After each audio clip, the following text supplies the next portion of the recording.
Hello everyone.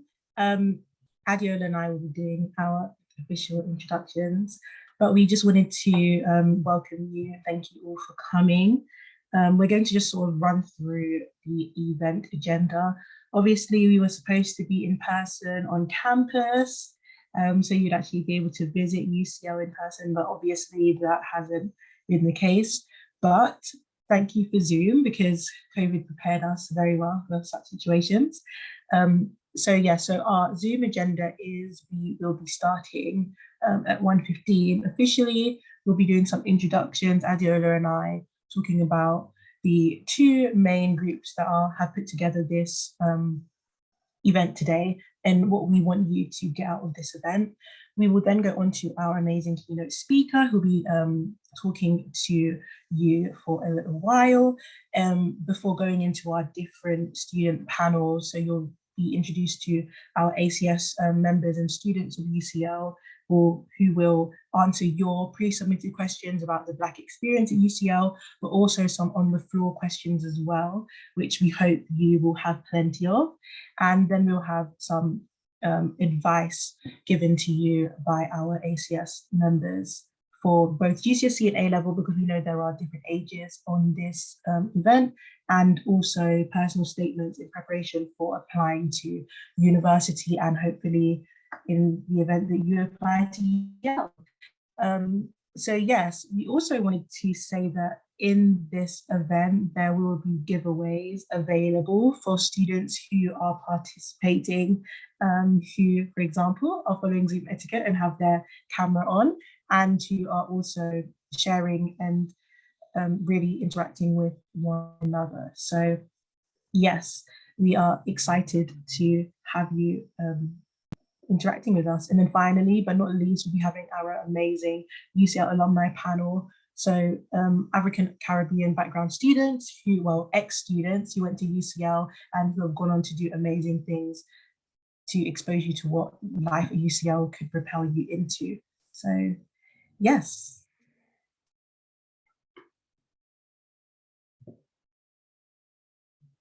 But we wanted to do before we start, we wanted to do sort of a bit of a breakout activity. So we are going to put you into breakout rooms. I wanted to ask, we didn't put it on the PowerPoint, but I thought it would be something cool to share in your breakout rooms, to imagine, so this is the task, getting to know each other for 5 minutes, but also imagine that you are on a stranded island. Think about the one book that you'd bring, the one luxury item you'd bring, and if you could only remember one song, what is the one song that you would choose to remember? So I'm going to say that again. If you're on a stranded if you're on a stranded island, the one book you'd bring, the one luxury item, and luxury on a stranded island is anything. So one luxury item and the one song that you'd be allowed to remember whilst you're there. We'll put that in the chat as well. But yeah, we'll be going to put you into breakout rooms. And again, we'll be hearing to see if any of you can respond and feedback what some of your fellow breakout room attendees said.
So I believe and hope everyone is back.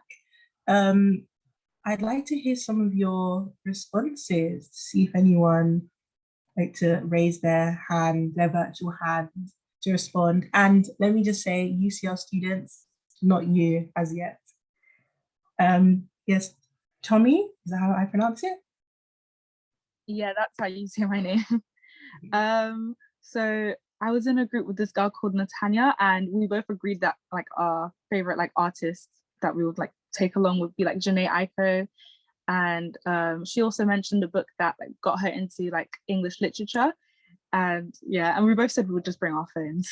So yeah. Yeah, well done. Thank you. That's a brilliant response. And well done for remembering Natanya's name. Anyone else needs feedback?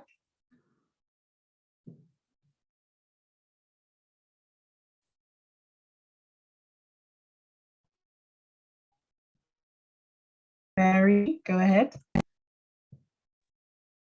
So in our group, we said that one book that we would bring was the Bible because like you're all Christian.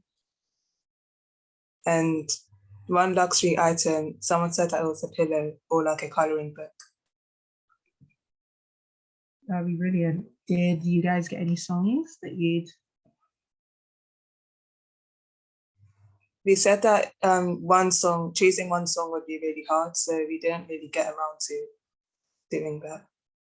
Okay, that's brilliant. The first time I ever did this, I said the Bible as well because I'm Christian. But the next time I did it was at Christian Union, so I was like, we had to try and do a secular book instead of the Bible. But well done, that's brilliant.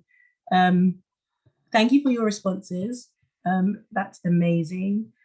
And I hope that sort of warmed you guys up and broke the ice, as it were. So we're going to go on now to doing some introductions. I'm going to hand over to Adiola to start, actually. Hi everyone, I'm Adiola and I'm founder of Uplift, the Next Generation. So we support young people like yourselves, age 13 to 19 in the community. So over the years, we've done different things from conferences, mentorship, events, workshops, and the goal is to give young people, regardless of their background, the opportunity to succeed in whatever sector that they want to be in. So we've had people speak from, for example, politics, technology, the charity sector, medicine, and the goal is to show to young people that even if, for example, you start from, say, a council house or you start from state school, that you can still have the same opportunities as any other person in life. Thank you, Adiola.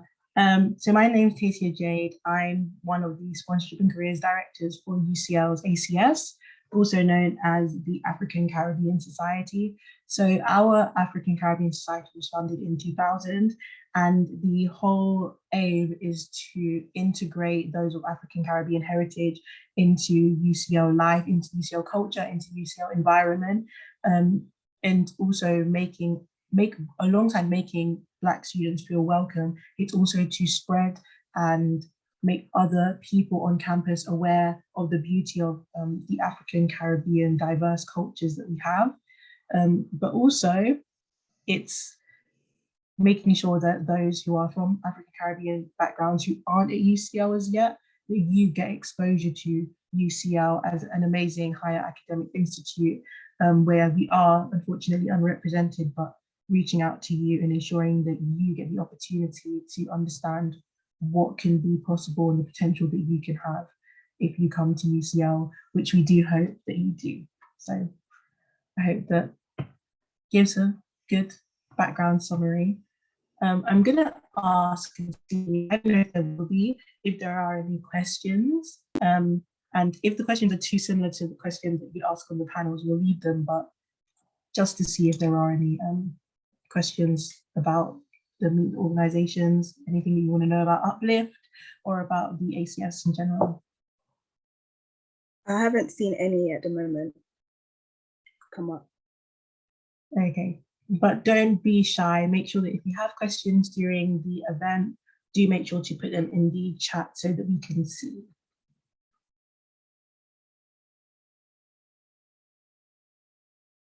So we are now going to hand over to Horatio, who will be our keynote speaker. I don't want to introduce him too much. He's amazing enough to introduce himself, but he'll be speaking a bit about his journey. Yeah, that's what I'll say, and I'll hand it over to you, Horatio. Well, a really big hello to everyone. Thank you so much for having me today, and I hope you've all had a really lovely day so far. So what I'm going to try and do is put my presentation up on screen. So bear with me as I share it. Oh, it says I can't share because someone else is sharing. So give me a moment.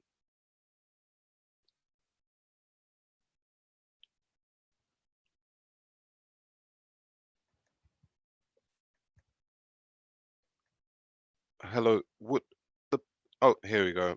Awesome, lovely.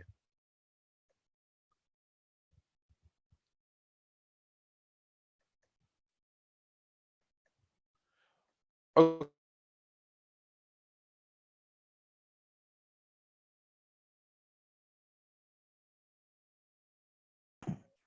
You're on mute.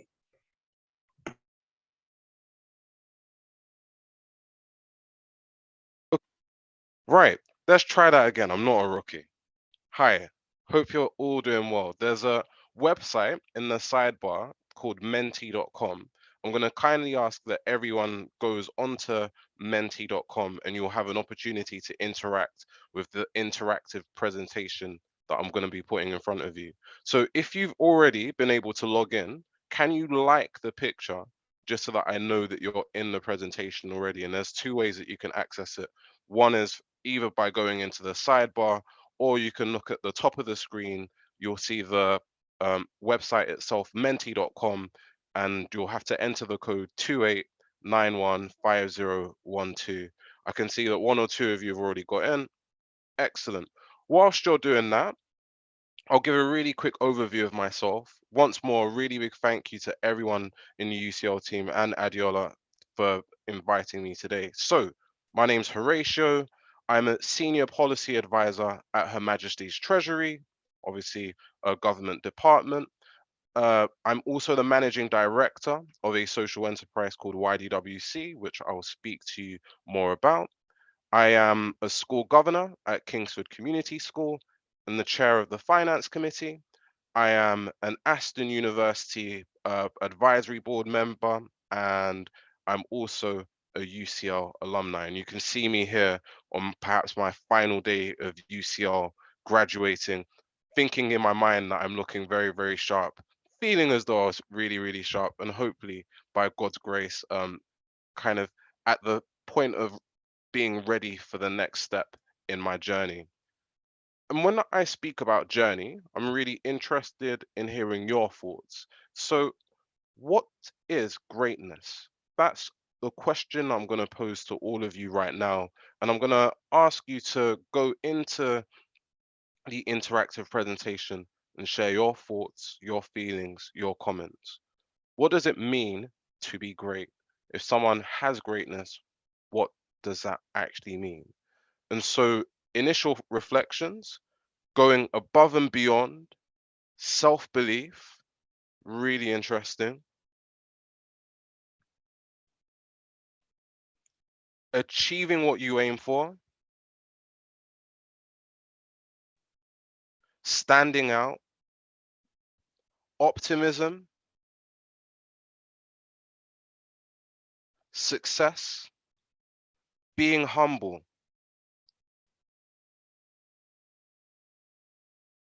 finding your purpose, God fearing. These are all really amazing insights. So, what I really love about these is that they're not just about an activity, it's not about a specific thing that you've highlighted, it's also a way of being, becoming your best self, being humble. So there's an aspect of greatness being about the actual thing, maybe, that you might have achieved or done, and the way in which it stands out and allows you to become more. But there's also something about it being about you, your purpose, how it is that you are within a space and the way in which you're able to interact with the world around you and who it is that you identify as. So if that's what greatness is, what holds us back from achieving greatness? If greatness is all of those things that we've just suggested about going above and beyond, about being able to be the very best versions of ourselves, about being able to connect with people, but about being able to do all of those things that actually allow us to be the most amazing person that we can be, what is it that holds us back? And some of the initial reflections are on the screen at the moment. Fear, lack of confidence, society, anxiety, fear of failure, the opinion of others, procrastination, a lack of drive, doubt, and self doubt. So these are all really, really fascinating, really important to reflect on, really, really useful for us to consider as we continue through this presentation. So I'm just going to tell you a little bit more about me. So I've given you an overview of some of the things that I do, but actually I want to give you a little bit more detail about me. So things about me that you wouldn't have known. Thing number one, I am dyslexic. So my GCSEs were really interesting because I didn't finish a single exam except from PE, and notably PE was probably was the only subjects that I got an A star in. Everything else was unable to finish and was therefore impacted. A level had a really, really mad situation. I didn't even know that I was dyslexic until I was 18. And if it wasn't for taking a test very, very late on in my kind of uh, A-level career, I wouldn't have known that I was dyslexic. And it was only after taking that test that I was able to get extra time and then save the rest of my A levels. But interestingly, many people see dyslexia as a challenge, an issue, a neurological way of kind of processing things, but perhaps some might see it as a disadvantage. Some might. I'll give you my view in a moment. Second thing, clearly, I'm Black. Now, in the world that we live in, there are many, many suggestions about what it means to be Black. There are many, many conversations and reports that have come out, whether you think of the McGregor Smith review, if you think of the actual experiences that potentially people on this call will have from stop and search all the way through to the other kind of socio-economic suggestions that some people might have about being Black in the UK today. Some people might see Black as a disadvantage. Again, I'm not necessarily suggesting that that's me. And finally, the most important thing that I would suggest to you is that I believe that I am great. Because as has been highlighted by the people in the previous slide, one of the reasons why we might hold ourselves back from potentially being great is not because of our achievements, but often it might be because of the fact that we in ourselves do not necessarily see ourselves as great. And you may disagree with me. I'm absolutely happy for you to disagree with me. But even though I am dyslexic, and it might take me a time to process things, even though I am Black. And actually, for some people, they might have their own suggestions and thoughts and considerations. I believe that my dyslexia is a strength. I believe that being Black is a strength. And I believe that I am going to be the first proponent of my own greatness. And I hope and I pray, and I'll continue to live it out, that the dream of being the most impactful person that I can be is something that I want to bring to bear in the world around me. So, how is it that I display that greatness? How is it that I make the impacts within the world? Well, this is a figure from 2011. Some of you won't realize this, but this is a demonstration of what public spending looks like. At the moment, the government's budget every year is about 1 trillion. So this figure itself is quite old. But what you're seeing on the screen at the moment is the way in which public spending happens. So we have different departments, health, work and pensions, Ministry of Defense, and actually the role of a government is not only to decide on policy, but actually to think about how it is that we're going to spend money in a way which actually is going to impact people. And within the context of the Treasury, as a senior policy advisor within the public value unit, it's my role to think really, really carefully about how public spending happens and help to influence decisions that make sure that we spend all of the money that we collect through taxpayers' money and through other mechanisms. We make sure that we spend it as effectively as possible. And I love this graphic because it gives you an opportunity to see how it is that public spending is not just a kind of theoretical concept, but it's something that makes real value. It's something that allows me to have an impact in shaping the lives of others. The second thing that I'm going to bring to you today is, as managing director of YDWC, we have a membership of over 10,000 professionals from diverse cultural backgrounds who we are able to help, connecting them with opportunities, working opportunities in a wide variety of spaces, from law to consulting to banking and other areas. We have the opportunity to run really important debates in Parliament and across the UK in really important and influential spaces, thinking about race, culture, and the ways in which we as people from diverse cultural backgrounds can support each other, can continue to be leaders within our generation. The next thing is that we also have lots of training programs, and we help to support the continued development of professionals from diverse cultural backgrounds. So I've given you two examples of the way in which I've been able to show how I am, who I am, and potentially provide demonstrations of what I believe might be my greatness. I've given you the first example of the HM Treasury, Her Majesty's, or now His Majesty's Treasury. I've given you the example of YDWC, of work I've done in the community. There are much wider things that I do in the school context and in other spaces.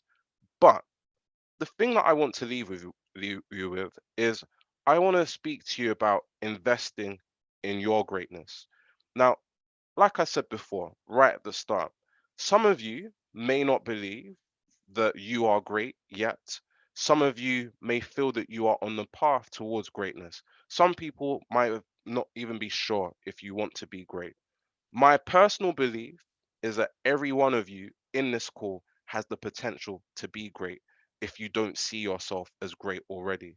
I think that you are great, and I think that you are taking steps every day to really show that greatness. And while some people might say that all of a sudden it happens when you are 70 or you are 80 or when you've done a specific thing, I think that your greatness is something that grows, is something that continues to evolve, is something that's part of you and will always be a kind of thing that continues to grow as you grow in your journey. And if you want to grow that greatness, my suggestion is that there are three things that you want to be thinking about. The first is what's known as revenue.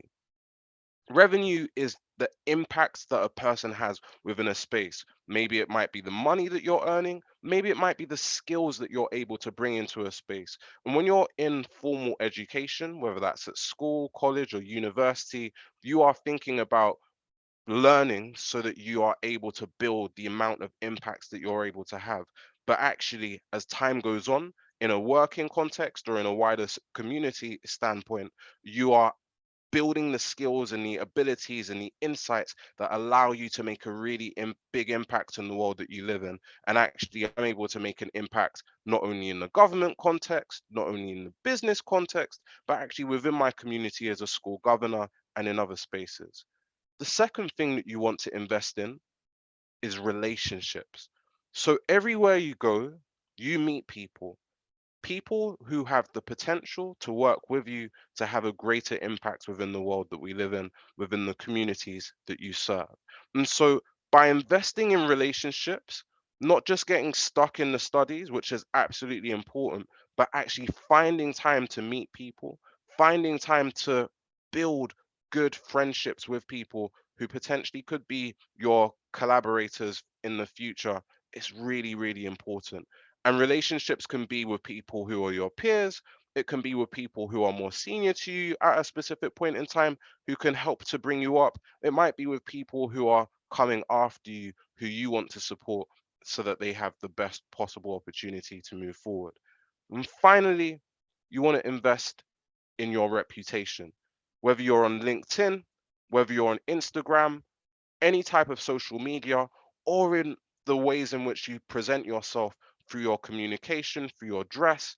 Everything that you do is creating a presentation of yourself. You are building a personal brand, and that personal brand gives you the opportunity to access different opportunities, means that even when you're not looking up for other people are looking for you.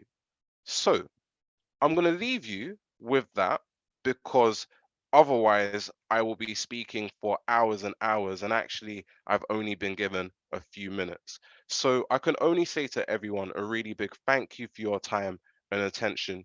You may disagree that I'm great, and that's absolutely fine, but I hope that you feel that even within yourself, you are great and you have the potential to be even more great, and that you look at some of the skills that I've highlighted and being able to invest in your revenue, your reputation, and your relationships to be the very best version of yourselves.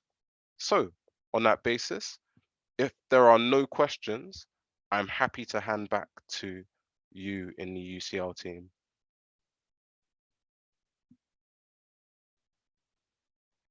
Thank you so much, Horatio. Oh, we have one question. Sorry. No, go ahead. I was wondering, because you mentioned you do quite a lot of things. I'm just wondering, how do you balance all of these things? How do you have the time to be the governor of a school and on like the committee of a university all at the same time? So that's a really, really good question. And the response is as follows. There's a phrase that goes, what gets you from A to B is not what gets you to C.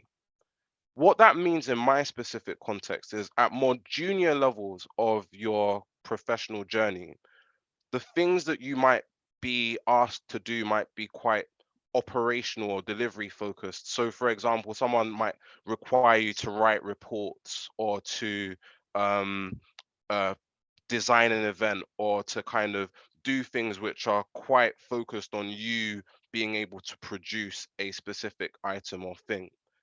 As you become more senior, there's a change in what it is that you're seeking to do, because you're actually seeking to lead. And in that space, you're maybe managing others. In that way, you are designing or creating a vision or a mechanism for a group of people to act in a certain way. And in that space, that leadership type of role is less intensive in terms of the amount of physical things that you're seeking to do in that moment, but actually requires you to be able to bring about strategy and work effectively. And so in that space, if you've got the presence of mind to balance the pressure and responsibility of being able to think through different things, you will still have the ability to kind of maybe expand your portfolio of things that you are doing at that moment in time. And so where I am right now, because of the strategic nature of the roles that I have and the leadership roles that I'm playing within those spaces, there's a really good ability for me to think and to balance things. It still requires a good level of organization and structure, but because I'm working through people as opposed to simply just doing everything myself, there's a really good opportunity to extend my impact. Thank you. Thank you, Horatio. We're going to have to move on, but you will be able to ask Horatio some more questions that if they come to you after this section. But thank you very much. You will obviously be speaking at our alumni panel as well. And I know that he'd be very pleased to connect with you on LinkedIn after this. But well done for your question, Tony. You are what's the phrase? You are in our sights. Your contributions are being noted in a good way, in a good way.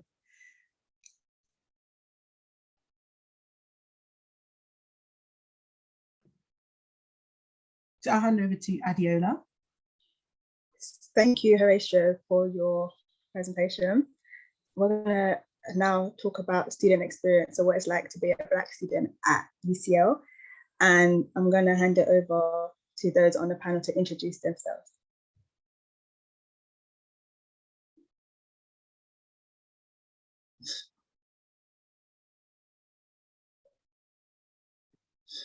Hi guys, my name is Ralika and I've been a UCL student for about 4 weeks now and I'm studying psychology. Hi guys, my name is Aidola. I'm in my final year at UCL and I study law. Hey guys, hope you're doing well. My name is Mish. That's just a short form of what my name is. Everybody calls me Mish, and I'm currently a 4th year student in my final year studying chemical engineering. Hello. Hi guys, my name is Chico and I'm a 1st year law student at UCL. Thank you. So I'm going to go straight to the questions that some people have asked. And the first one literally is, in your perspective, what is it like being a Black student at UCL?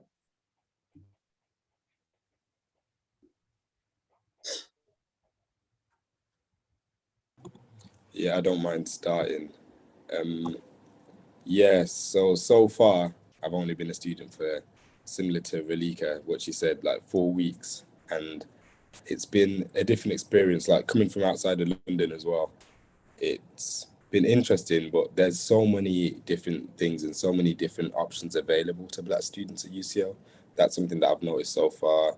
There's opportunities for wider participation that really help you get into the swing of things. And generally, within the Black community at UCL, I think it's all very close and tight knit as well, which is nice. You get that kind of home away from home in a sense, but you're also able to expand and meet new people outside of the Black community as well, which I think is also very valuable. Yeah, I also agree. Honestly, I think it's been absolutely amazing being a Black student at UCL. I have encountered people from literally all over the world. Like I've got India, Hong Kong, just like so many different cultures meshing together. I think that's the most exciting thing, having come from a predominantly white area. So I found that really interesting. Also, joining the ACS, I've had so many opportunities already.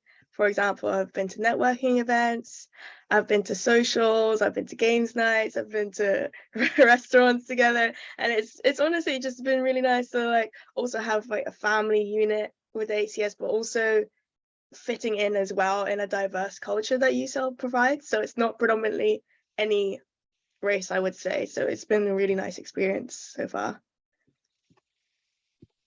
Yeah, sure. I'd probably just echo what has been mentioned so far. So I think as a Black student at UCL, probably you could segment your student life down to 3 parts: academic, career-based, and obviously social-based as well. I think the opportunities that are available to all students are also available to Black students. And I feel like coming through UCL and entering UCL's African and Caribbean societies definitely helped me leverage the resources available to thrive in each of those areas.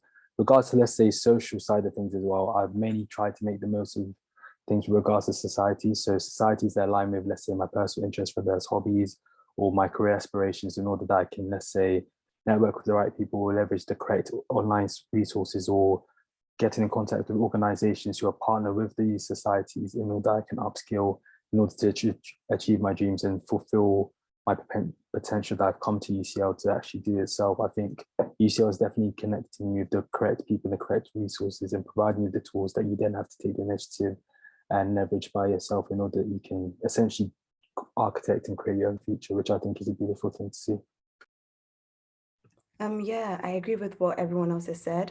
And I think being a student at UCL, or like in London specifically, one thing that I really like is the fact that your student life is like a much smaller part of your entire life. Like there are so many opportunities, like just being in London, meeting so many different people, obviously from the different London universities as well. I'd say that's something I really enjoy about being a student at UCL, the fact that socially, career-wise and academic related, like there are so many opportunities that arise from being in London. So yeah.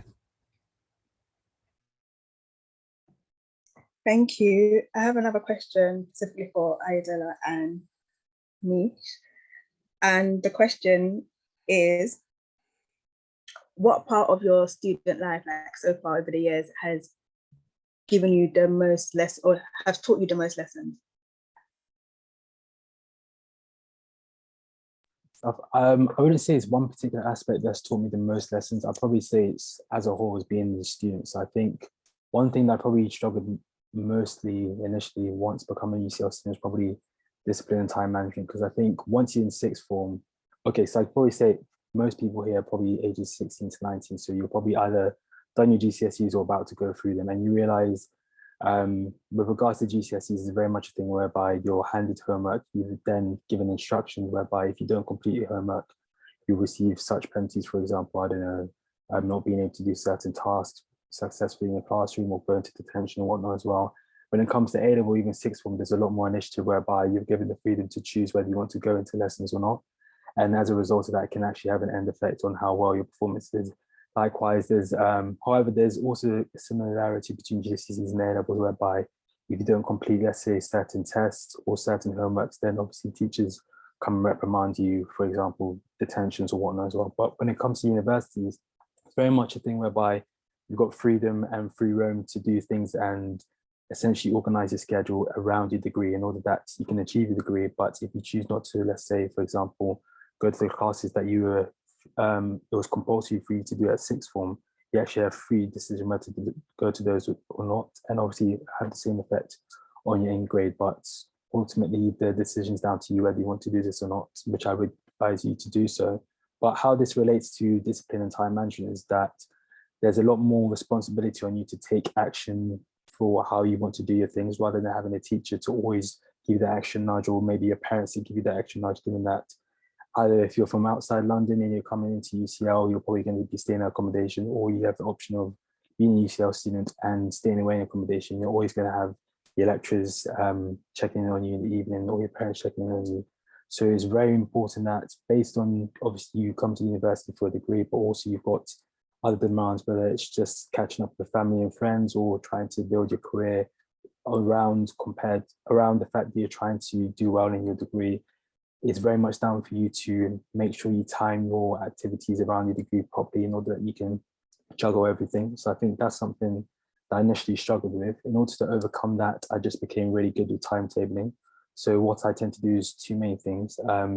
Each day I'll have a to-do list worth of tasks, whether that's related to my degree, careers, social side of things. For example, I like to go out to restaurants with friends or go to the gym. And then I have a list of these things that I need to do for a week. Obviously, based on each of these activities having different deadlines, I know certain activities will be due early on with the week. So I'll then create a separate list, which is called a priority list, which essentially takes all elements from the to-do list, but ranks them in order of priority. And then I make sure that I carry out the tasks that are of highest priority first, so I can take them off and go lower down on the list in order that I can achieve each of these deliverables and satisfy my lecturers, my friends, family. And eventually, once you build more experience with that, by the time you come to third year, second year, or fourth year, you find that university becomes a lot easier to you. So I hope that answers the question. Yeah, and just to add on to what Mish said, one thing I think that I had to learn whilst I was at university is the fact that you really have to take initiative. Like, if you're struggling with something, you can't just accept it. Like, you either have to reach out to people that you know in your year and the year above, your like tutors, otherwise you're just gonna fall so far behind. So I think even from now, the fact that you guys are here, obviously it shows that you're taking initiative, but like doing things like that, reaching out to people on LinkedIn, reaching out to people like me or Mish, or even the other people on the panel, if you're struggling with things, that's something I definitely had to learn. And a second thing that I had to learn was, like, during our tutorials, like, people actually want to hear what you have to say. Like, UCL is so diverse and everyone thinks very differently. So you should always be willing to speak up and give your own input in tutorials. Like, the more you give, the more you're going to get from it. And that's something I definitely had to learn in my 2 years so far at UCL. So yeah. Thank you. And so the next question is, aside from studying, is there anything, for example, like you did socially or outside of studying that helped you whilst you're at university?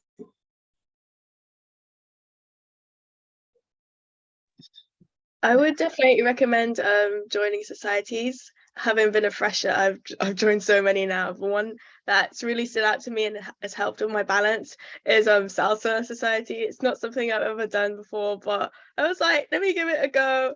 And literally, like, when I'm having like a stressful day, I remember, oh, I've got salsa tonight, and it's just a really nice, like, refreshing kind of thing to do, just to balance it out, so I can, you know, have fun as well as, you know, academic.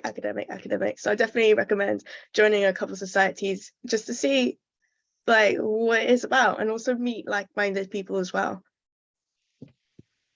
Yeah, adding on to what she said, I think ACS definitely helped me, like in terms of finding Black people at UCL, because you realize that there are Black people, but like it just helped having connections. And more so based on that, I think definitely in my third year, something that I realized is that although I like have Black friends, you also, as a Black person, you have to actively try to make friends with people that are not from the same background as you. So that's something I would say that you should do whilst you're at university. Like join different society like Salsa Society, Netball Society, talk to people on your courses that might not necessarily be people that you think you'd get along with. And even just beyond that, like you're actually in London, like university is the tiniest bit. Like you should do things like social things. There are always events going on. Like if you're interested in things like museum events, just try and like learn as much as you can whilst you're at uni, and try and expose yourself to as many different things as you can. Those are definitely things that I think that I do to have a balance. So it means that my life isn't just academics and isn't just my university, but it's much like broader and more enriched. But yeah. I would say as well, just to add, coming like to university, you might think, let me do all these new different things, but I think it's also important to like, if you have any passions or if you have anything that you've always liked to do, continue doing it. And now that you have the freedom and independence, you could pursue it further. Be it like even if you just like watching football or any other sport, keep watching football. Find friends that are gonna go do that with you, because I feel like it's those kind of little things that will help you maintain a sort of balance within your life, and also just keep you sane in a sense. Because I feel like, especially having joined a lot of societies as well, being a first year, it can all sometimes feel like, damn, this is a bit much. This is a lot of new things. But at least if you have something steady and a sort of like constant, I feel like that would help as well. Yeah, I probably just echo what everybody else has said as well. So I think for me, joining UCL, I aim to join societies that reflected the interests and passions that I had coming into university. So for example, I'm quite interested in sports, so most particularly football, but then also gym and fitness as well. So I aim to join not only those societies that are based on football and fitness as well, but then also societies that align with, let's say, my cultural interests also. For example, UCL and African Caribbean Society as well, because I realized one thing that you realize when you're much older is that, okay, you've done all of these activities, but they're purely out of having fun, not because you're doing it for, let's say, for example, your UCAS personal statement, so you can write it to impress, let's say, the university you want to go to. But fundamentally, these are things that you've done from a younger age that keep you interested, in that keep, let's say, your mental health in check as well, because there's also always the saying, all work and no play makes Jack a dull boy. You realize that if you don't actually carry on doing your hobbies, you actually start to feel a bit dull within yourself, and this keeps you going throughout the day, gives you, let's say, like-minded people who can refresh you, let's say, your day after you've had, let's say, a tough day, going through lectures the whole time. These are things that can motivate you whilst you structure your timetable. You can work towards knowing that, okay, if I'm really productive today, I can fully enjoy myself by going to be able to, let's say, watch a football match with my friends, go and play football with my friends as well. So I think, as people were saying on the panel as well, making sure that you have diverse interests as well, so that you're not doing the same thing the whole time, just so it can keep you all, will just keep you interested, I think, as well.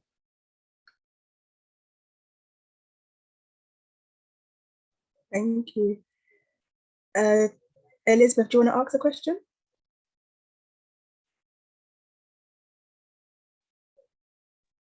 I was going to ask, what other systems like did you guys like put in place to help with like the amount of freedom you guys were given? Does that make sense?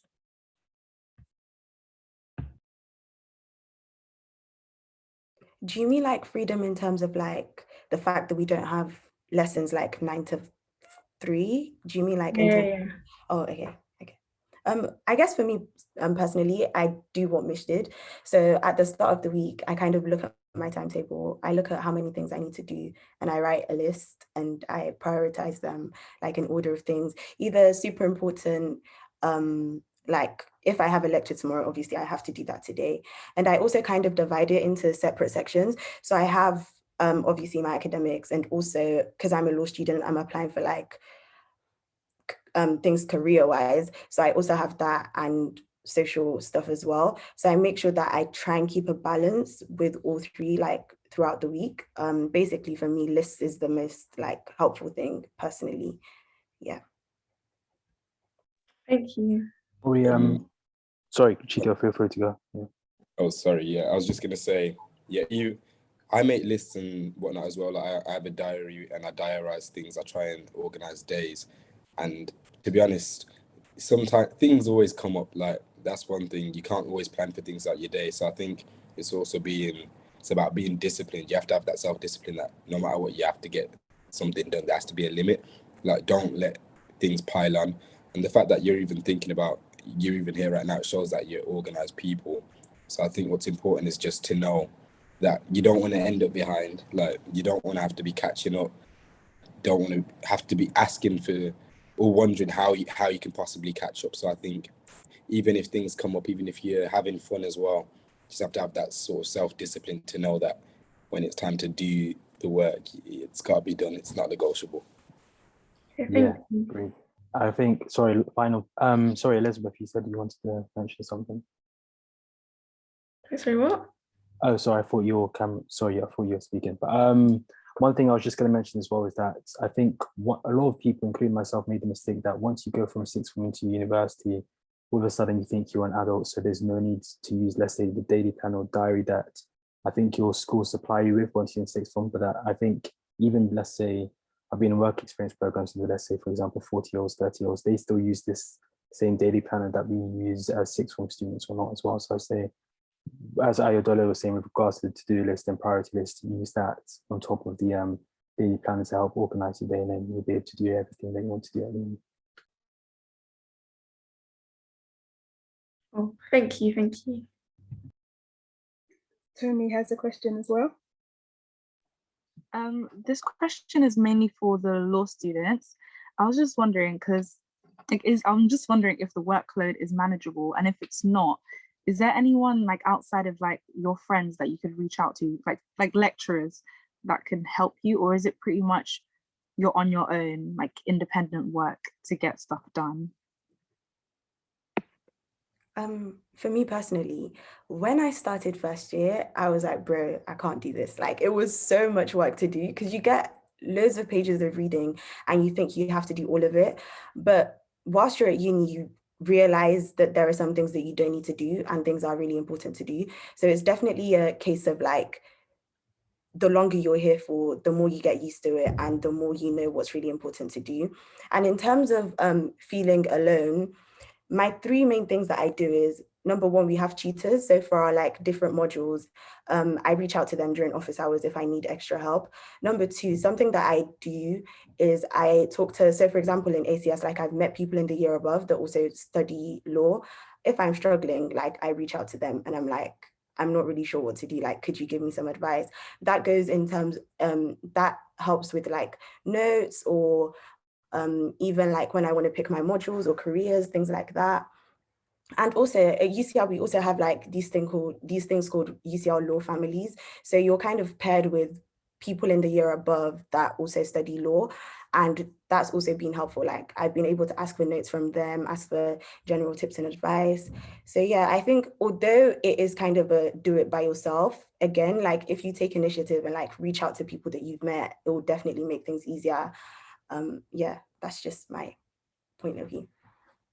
I don't want to interrupt. I know we have our panelists, but also Tommy, I just want to say that everything Ayodola just said is so true, because Ayodola in first year and second year sent me, because I study law, sent me like her old like revision note, different modules. And obviously I can't speak for other people's experience, but for me, I've had amazing people in the year above me who they were either Black, and that I met them through like ACS and they did the same subjects as me. But within law as well, there are people in the year above you who will help you and who will give you their notes. So don't worry too much. People, even though, you know, Londoners, we can be quite mean. Um, a lot of the people at UCL are Londoners, so that shouldn't be a problem. But yeah, people are really accommodating if you ask. And that's just a massive tip that all of our panelists have said. Ask for help. If you need something you don't understand, ask. Do not stay in silence because you'll suffer in silence. And the likelihood is that most people are thinking the exact same thing as you. So yeah, sorry, I didn't want to take over. I just started jumping down.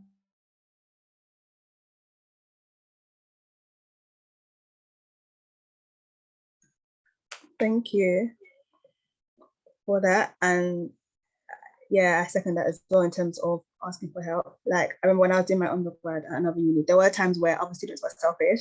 So they wouldn't give me their notes, or we'll be in a library together and they will sit somewhere else, even though they were doing the same exam.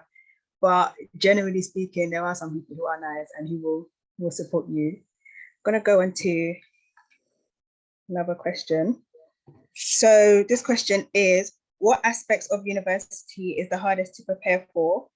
And what can I do to prevent it from being unmanageable? So I think the second part has been answered, but what aspects of university is the hardest to prepare for? I'll start with me. Sure. Toughest aspect of uni to prepare for, I think I'd probably say it's the degree itself, because I think there's this urban myth going around that, oh, A levels are tougher than the university degree, which I don't think is true. I think most people on the panel probably agree with me that university degree itself is actually tougher than sixth form work or maybe GCSE work that you've done in the past. In order to overcome that barrier, I think there are main things that I realized. So for example, the way teaching is split up at UCL and universities in general is typically lectures whereby they're either provided online and you can watch them on demand. For example, let's say similar to how you do with YouTube videos whereby somebody's uploaded it, you can watch in your own time.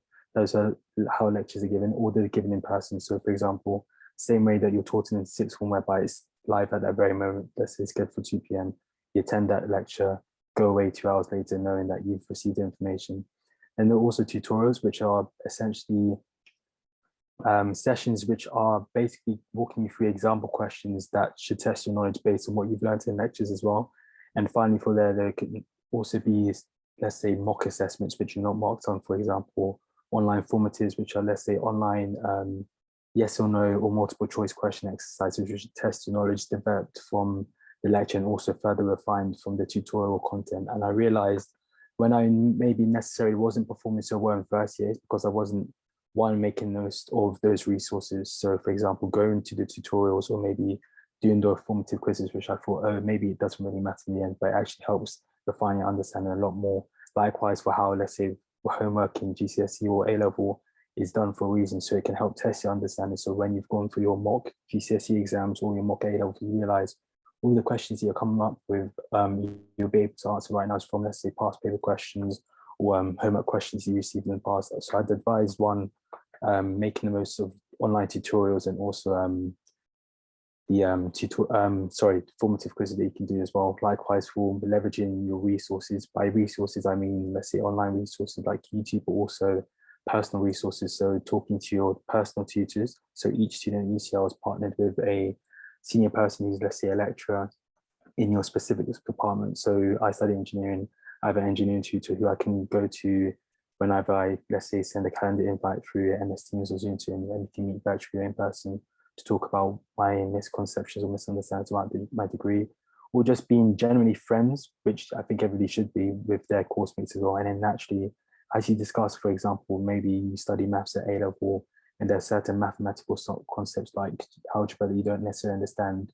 You've just gone to your friend after, let's say, chilling in the lunch room saying, oh, do you understand how to do this type of algebra? Likewise, you can do that at university as well. And through that, you realize that you start to improve day by day in your degree, and you realize that obviously your marks are going to get better, and hopefully you can get that 2-1 or first class that you're looking for in the end. Thank you. And there's one more question in the chat by Toby, which is, how do you guys cope with academic stress or stress in general? So I'll start with Ayodele. How do I cope with academic stress? Honestly, I think for me, it's having a really good support system. So like, I am quite close to my family, and then I have friends that I'm quite close to. I think just being able to like rant to people and being like, yeah, I'm struggling, like not keeping things in is something that really helps me cope with academic stress. And like beyond that, I know some people like to journal or like do things like that. I guess that helps as well. And also I think it's super, super important to have days that are like your break days. If you're studying every single day in the week, like you're gonna burn out. So I think it's really important to take at least one day a week off, or leave Saturdays, or like leave weekends off. And like we've all said, like you need to ensure that you're still doing the things that you enjoy. Even if you feel stressed with uni work and everything, make sure you're still taking part in things that you enjoy. And I think that definitely helps with academic stress. So yeah. Thank you. We're gonna go on. Okay, another question's come up. But we're gonna go on to the GCSE and A-level panel now, and then try to answer all the other questions that are on the list.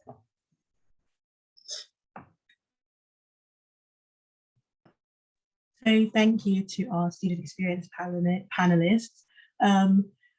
I won't speak on behalf of all of them, but I'm pretty sure after knowing all of them very well that they'd be willing and happy for you to connect with them on LinkedIn. So do make sure to write down their names and connect with them on LinkedIn, and if you have any questions that we don't have time to answer in this event. So we are going to have our student application advice panel. This panel is sort of going to be split up into two because we have a breakdown in the age groups of our attendees. So sort of the first 30-25 minutes will be about GCSE and A-level specific course advice and sort of managing that workload. And then the second half will be about the UCAS process and personal statements advice. And yes, so definitely be making sure that you have questions and you're putting questions in the chat so that our lovely panelists can answer. But I'd first like to ask all our panelists to come on camera and introduce themselves, starting with Anulu. Hi, so I'm Anulu. I'm a first year PPE student here at UCL. Hi everyone, my name is Bassett and I'm a first year chemical engineering student at UCL.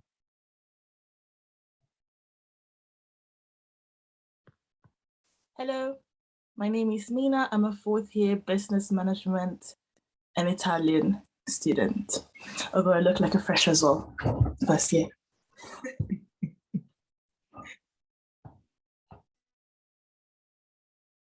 Amanda? Hi, I'm Amanda. I'm a first year law student at UCL. And I know Saber is having some tech issues, so he'll hopefully be joining us soon later. So thank you for joining us, all of you, looking lovely on camera. So I wanted to ask each of you what your top 3 tips would be for students studying at GCSE. I know that's very generic. You're just it's can be very course specific, but sort of what would be your top 3 most important tips for anyone studying at GCSE?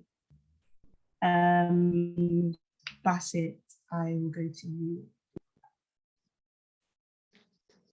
My first tip would be to make use of all the past papers that you have available, because they're going to reflect what you're going to get in the real exam. So it's really important that you understand how you're going to be tested and you practice accordingly. The second thing would be spaced repetition. So it's easy to learn a concept once and think you've understood it, but if you leave it for a long time, your knowledge can kind of go back to where it was. So it's good to always revisit all topics, even if you think you've understood. And third, I would just say general time management. So obviously in GCSE, you've got maybe 10, even 11 subjects. That's quite a lot of content. So just even with extracurricular activities, just try and keep on top of your work and be consistent. Thank you. That's brilliant. Really good and concise. I like that. That's really good. Anili, what will be your top 3 tips? This is a difficult one because I was the COVID year, so we didn't actually sit proper GCSEs, but we did do mocks. So I'll kind of give some advice of what I did at mocks, I guess. So the first one is, if your revision method is taking notes, don't just copy the whole textbook and highlight it, specifically with subjects like maths. I remember there was a point where I was just copying the textbook out and it wasn't actually going in. So if you're doing a subject like maths or chemistry, past papers are your best friend with that sort of thing. I did French.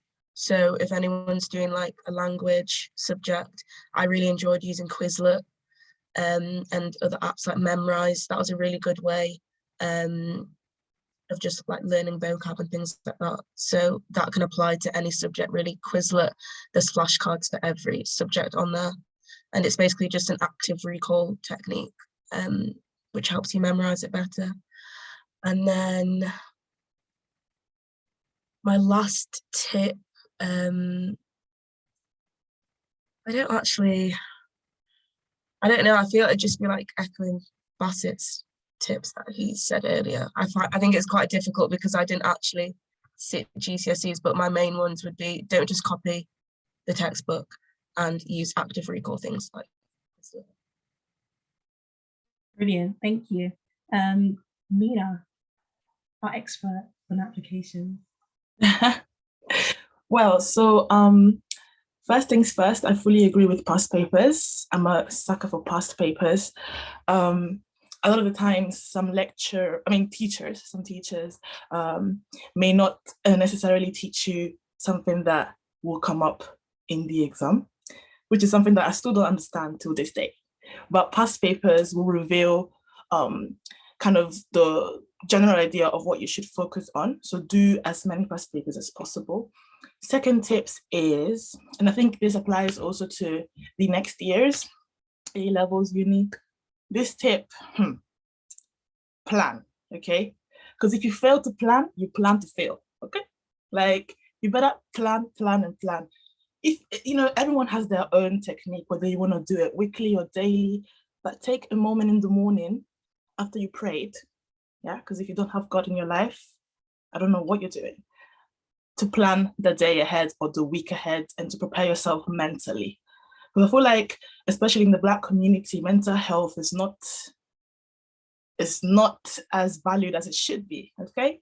And I think the third tip, so I've had quite a different experience with GCSEs because I came from abroad. I was actually born and raised in Italy. So by the time I was doing my GCSEs, my English was just not Englishing. However, I'm in UCL, so I made it, okay?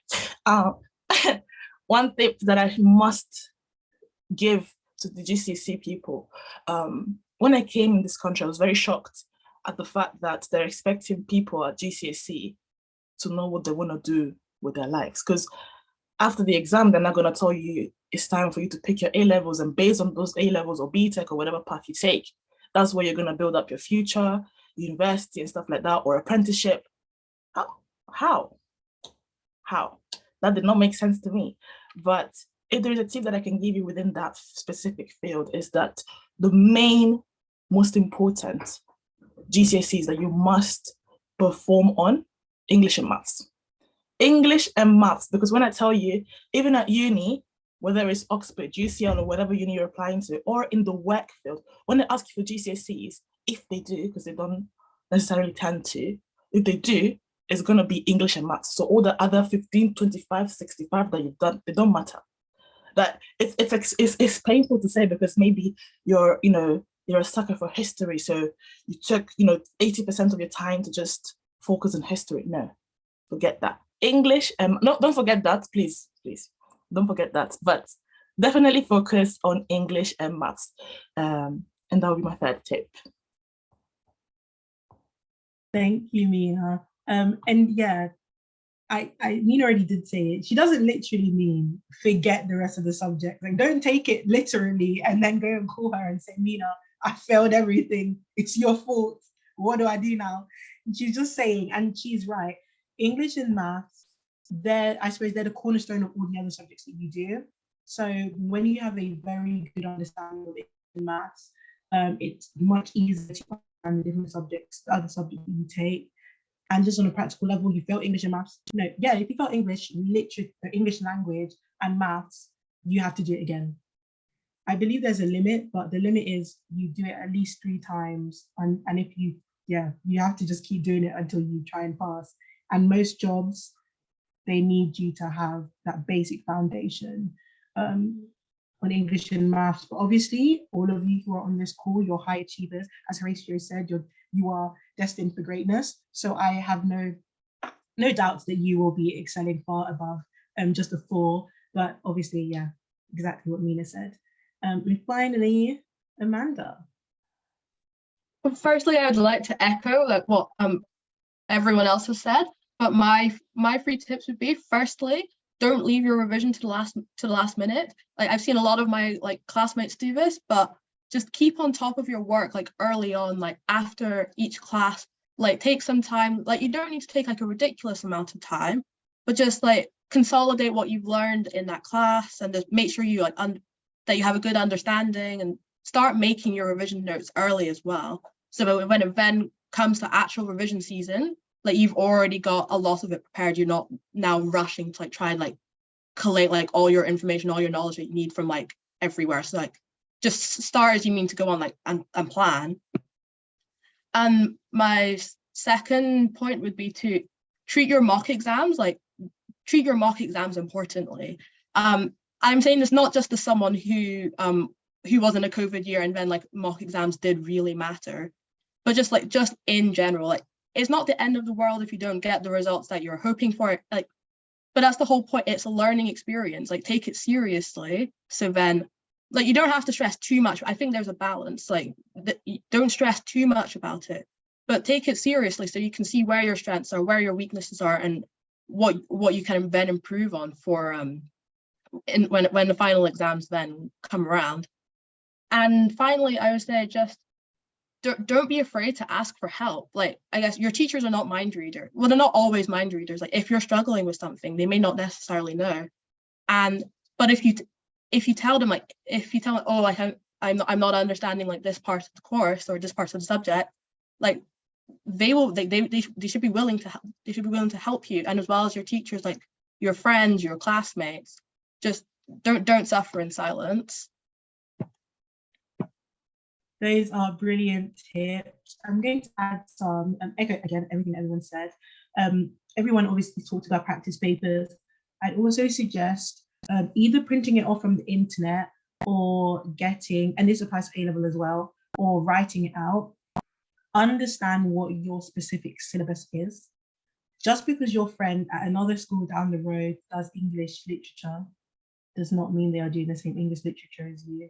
You should know this, and you probably do, but there are loads of exam boards. There's AQA, there's EdExcel, there's Educast, there's loads of quite a few exam boards, and each exam board does their exam differently, and that happens with all subjects. So please understand the specific requirements of your exam boards and what your curriculum looks like, because I think just because you have the exact same book in English literature as someone in another school, they might do another exam board, and what the examiner wants you to extract in an exam question might be completely different. So become well versed in your curriculum, and it needs to be separate from your teacher. Your teacher already knows this. Your teacher has got their degree. They're fine. Whether you fail or not, they will be fine. It's about you and taking ownership of your own learning. And then the second thing is, and Horatio, going off what Horatio said about greatness, in the Black community, unfortunately, there are, I mean, my mom's a teacher, I always advocate for teachers, but a lot of teachers don't realize that their unconscious bias affects the projections that they give Black students. And unfortunately, that can actually affect the way in which we perceive ourselves. So one major thing to everyone on this call is you need to be able to become your own advocate. If you believe that you are able to get that A star or 9, 8, 7 at GCSE, or an A-star A at A level, and you know that you want to go to UCL, you know when you want to go to Oxbridge, ensure that you make sure you tell your teachers that, because they might not all necessarily have the aim for you, and you need to make sure that you know your teachers are there to serve you. They need to do everything that they can to ensure that you meet your potential. So when you have that mindset, ensure that everything you're doing contributes to fulfilling that greatness that you're all capable of. Yeah, so my little rant. So I'm going to ask each of you, and sorry, I'll pause. Are there any questions regarding advice for GCSEs from any of our attendees? You can also raise your hand as well. You don't have to put it in the chat, or put it in the chat if you're more comfortable.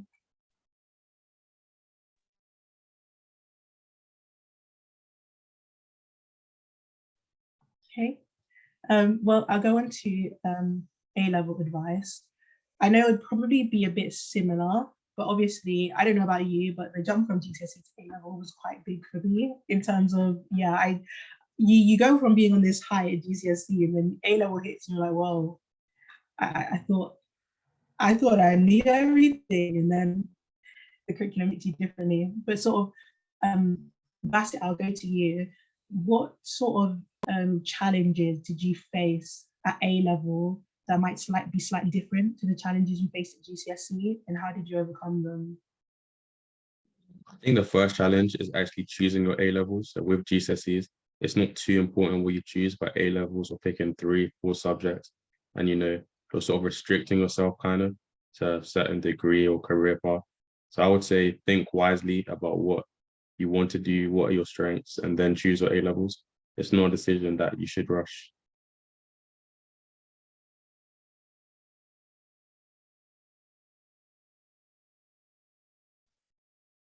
I just want to echo in terms of choosing your strengths. Because when I did A-levels, I wanted to study medicine. So I was like, okay, I'm going to do biology, chemistry. What else did I do? Psychology. And then I just chose sociology as a full subject. But the subject that I was best at was maths. And I didn't do maths, even though so many people said, oh, do maths. And looking back, I wished I had done maths, because I know that I would have easily done well because I was good at the subject. Whereas with chemistry, even though I wanted to study medicine, I hated organic chemistry. And I don't know if there's any chemists or anyone who studied chemistry, but you will know there's a difference between organic chemistry and inorganic, which is the other part of chemistry. But I kind of was like, no, I still want to do chemistry because I want to study medicine type of thing. But if I'd chosen my strength and done maths, I probably would have done better at my A-level than, than chemistry. I think when it comes to choosing A levels, for me, it's always shocking how old we are when we have to choose them. Coming from, like I said, I had a different experience because I did my A level and GCSEs at the same time, because I came from Italy, and in Italy there isn't an equivalent to GCSEs. So I came at the age of A levels, but you can't do A levels without GCSEs. And I was like, how many A levels is there? 3. Okay, I chose 5 A levels, and then I did all the other GCSEs. I said, because in Italy, we usually do 20 subjects all the way up until uni. So I thought 3 A levels was not, like, what would I do?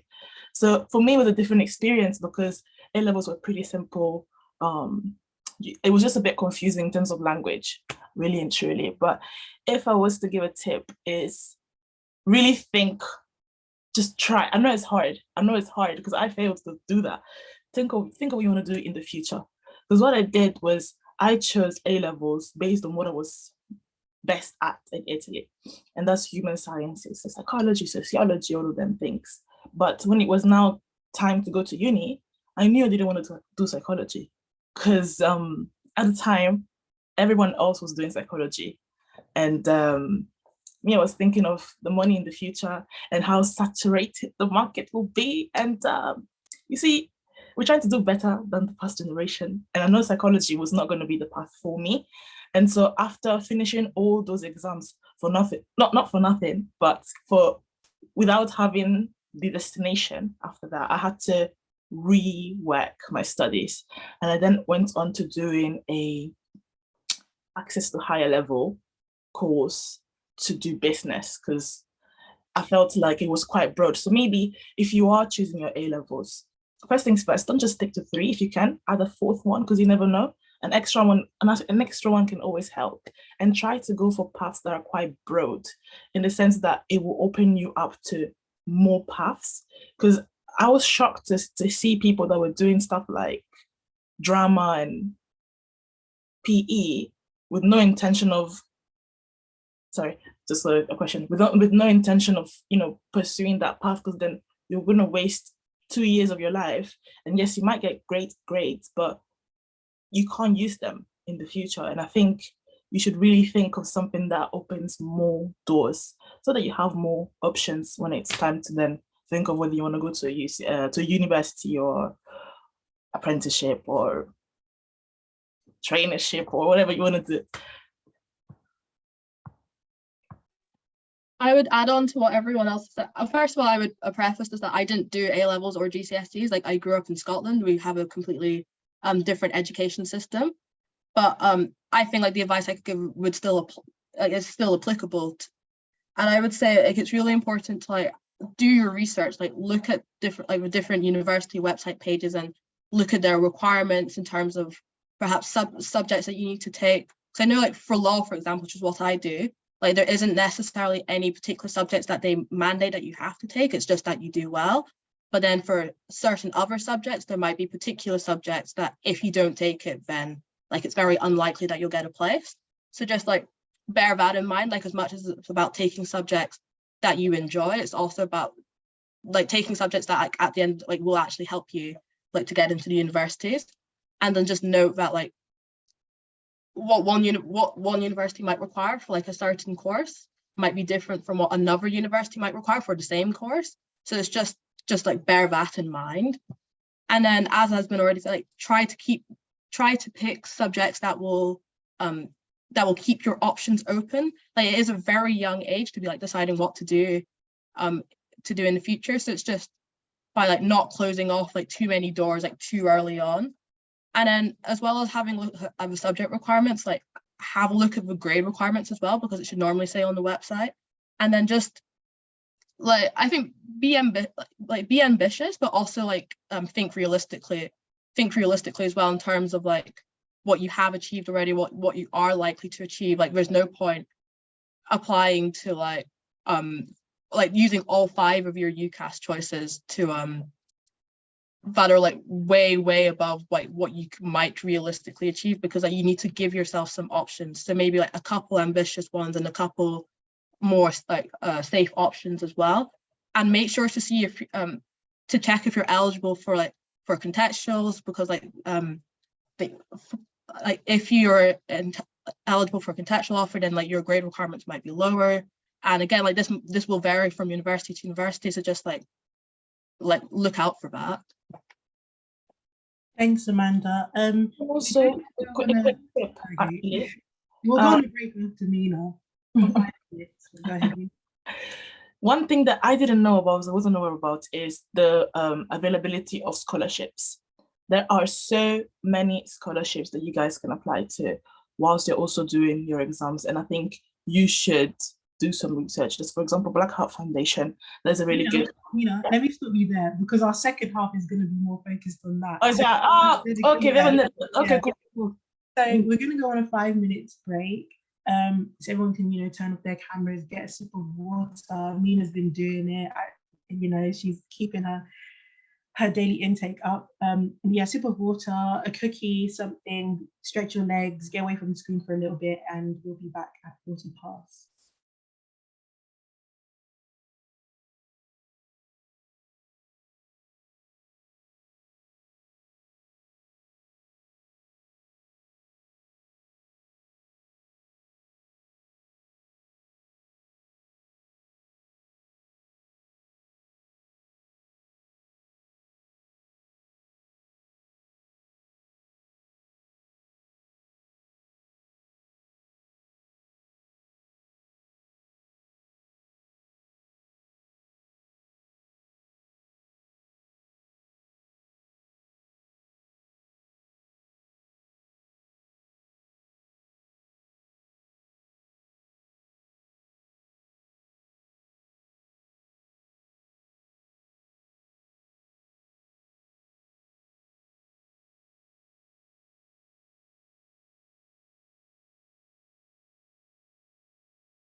to be giving advice and guidance from our panelists to our attendees about personal statements. I have one question I want to ask, and then I'm going to sort of go back to the topic that Mina was speaking about before we took a break. So I sort of wanted to ask Anuli, what extra reading did you do to help prepare you for UCL / strengthen your personal statement? Or extra things, because it's not necessarily extra reading, but sort of extra things did you do in order to strengthen your personal statement? So I'm doing PP, so I tried to find a book that touched each concept. So for example, for philosophy, I did a book by Jean-Jacques Rousseau. For politics, my interests were in like the prison system. So I read a book called Is Prison Obsolete? And then for economics, I can't exactly remember the name of the book, but it was to do with how colonialism affected the economies in African countries. And then to kind of tie those all together, I tried to do extra things like my school had a philosophical society. So I did a presentation on the book that I read on the topic about is prison ethical. And doing things like that, when it comes to writing your personal statement, you find it's so much easier to tie it together and kind of create this story if the things you do link. And professors or whoever at UCL is looking at the personal statements, they really like that because it shows that you're actually applying your interests and changing it into knowledge and something that you can actually bring to the table when you come to study here. Brilliant, thank you. That's a really, really good response. I'm a bit jealous because we've started studying Rousseau. Now we're looking at the second discourse. So, but yeah, he's a brilliant writer. I'd recommend everyone reading him. Definitely, it's really good. Obviously, his English version because he was originally French. I'm going to ask and go to Bassett with the same questions on what extra reading did you do, what extra things did you do to strengthen your personal statement and appeal to UCL? Mostly what I did was watch lectures, so online, so from different universities, not just UCL, but I think Imperial, Cambridge as well, about engineering and specifically chemical engineering.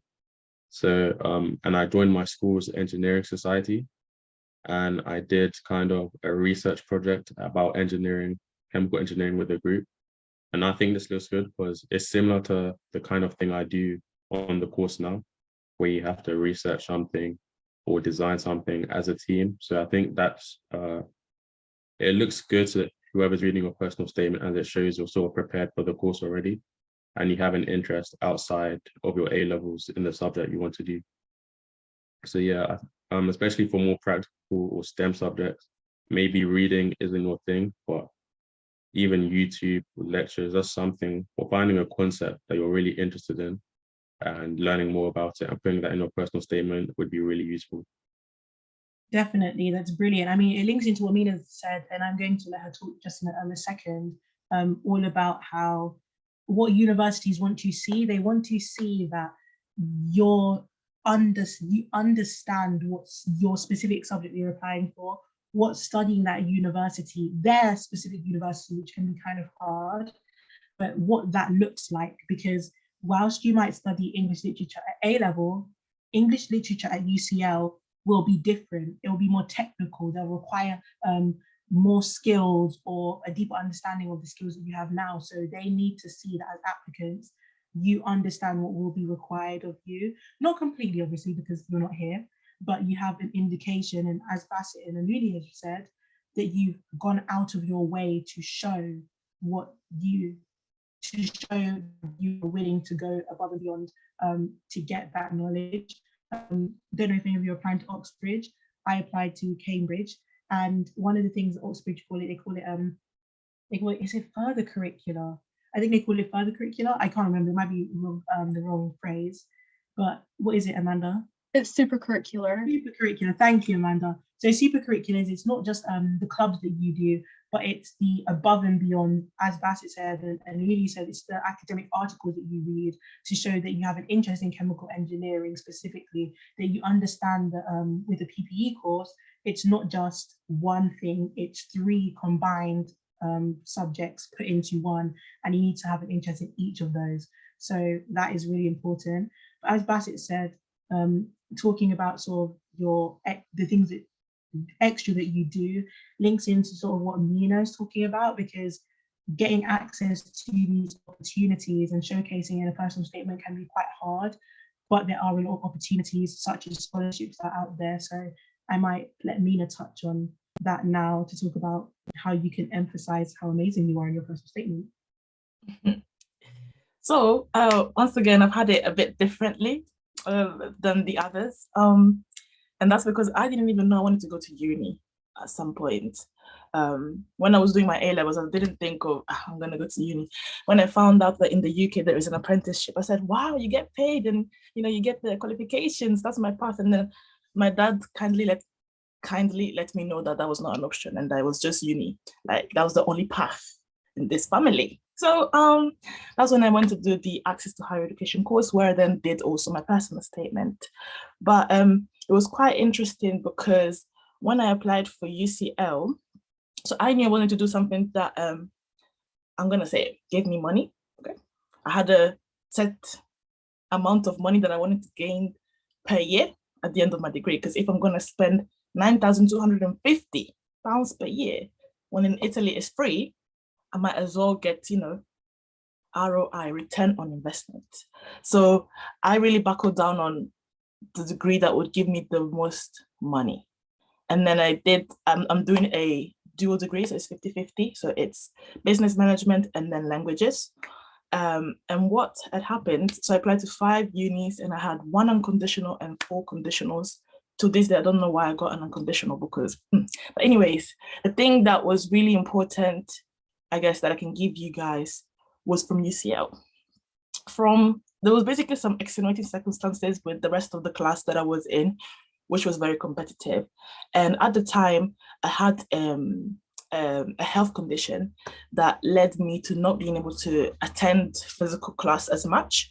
So my attendance was below, let me not even say it because that's not something that I should, but basically the class was quite hurt to see that I had an unconditional and a conditional offer to UCL when someone else who was always there and did really great was rejected by UCL. So they tried to really put me down in the sense that, oh, I'm no one to go to UCL and I don't deserve it, to the point where they actually contacted UCL to remove their offer.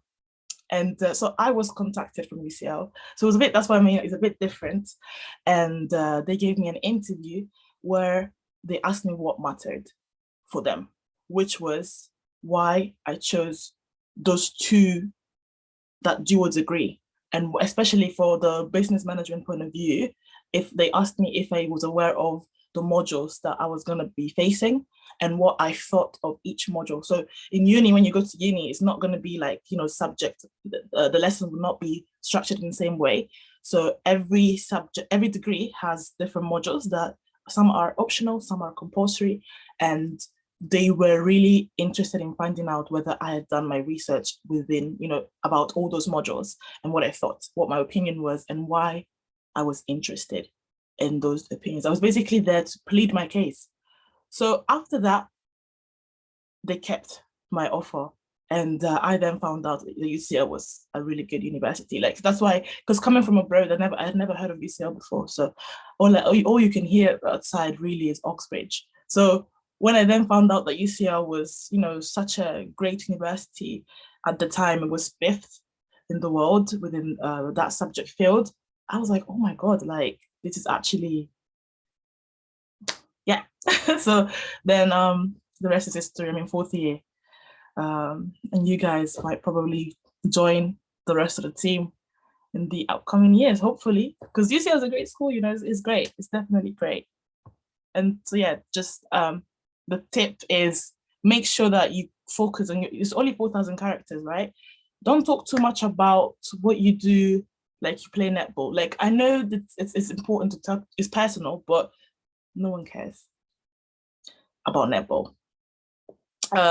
Talk about the reason why you believe that you're the best candidate for that specific degree. Okay, and that's also different for different universities. So, you know, look at the 5 universities that you're applying to. It's probably going to be the same subject, I hope. And then look at all the modules. And if you see that these 5 universities have one key or common module, talk about that specific module. Tell them that your heart is in your heart, like that module right there, it's you. So really focus on what you're going to be studying rather than what you are doing in your spare time, unless that contributes to that module and relates to that module. Otherwise, no one really cares that you're really good with your friends and you like to go to the cinema, you know. But that's basically it. 100%. Umia said that even though your other things that you do are important, it must link back to your subject. So if you want to, I don't know if UCL does this, but if you want to apply to medicine, for example, and you do netball, if you were to say that you saw someone on your team have an injury, they got injured, and you became intrigued by how so-so-so's injury progressed over time, and they told me about like their physiotherapy, and I became interested in how the human body works with da-da-da. If you link it like that, then yes. But if it's sort of isolated and it doesn't showcase how your skill set matches to why you want to study at that uni on that subject, then it's better that you don't put that in. It's better that you need that for like a CV. Not a personal statement. Not to say that it's not important, it's just not necessarily extremely relevant in the short amount of time that you have to sell yourself completely. One tip that I would say, is if there's a uni that you really, really like, there was a tip that I was given, read an article by a leading professor at that university, and make sure you actually read the article. Read the article by a leading professor at that university. Don't say what university they belong to, but say that I read this article by Professor John Smith and it intrigued me about so-so-so, and discovered how I did it with Cambridge, how refugee law evolves over time. The uni that you're applying to will say, this candidate knows that this person is in this faculty at Cambridge. I actually got the woman who wrote the article that I quoted in my personal statement. So please, if you want to do my tip, make sure you read an article and make sure you know it inside and out if you do an interview, because they will ask you about it likely. But that's just a little tip and sort of way of getting around and appealing to a certain uni within your application without naming them, because other unis don't know who you've applied to. But yeah, Tommy, go ahead. Okay, thank you so far for all of your advice. I was wondering specifically for A-level students, because I've just sent off my application because I was an early applicant, and I feel like the past month I've been just consumed with UCAS and actually applying that. I haven't been doing much of like schoolwork, and like this half term I said I was going to do work, but I haven't gotten into the flow of school. So I'm just wondering like what tips you would have like just to get back into like academics and stuff like that, because I've been so focused on my LNAT, just applying to university for the past month, that I haven't been focused on school. I'm wondering if Anuli, do you want to take it? I think sorry. I don't mind. You can go, Amanda. I suppose like just like the important thing to remind yourself of is like you spent this time like doing your like UCAS application, like it's now gone, like there's nothing you can do about it. And like the important things that you need to remember is that, well, if you don't get like if you don't like apply yourself to your work now, you don't work towards the grades that you need. It doesn't matter if you get 1 offer, 2 offers, 5 offers. Like if you don't make those grades, you're not going to uni. So it's like, so in the grand scheme of things, like that is like between your UCAS, which is now already completed, and like your A-levels, which are still ongoing, like that is now the more important thing.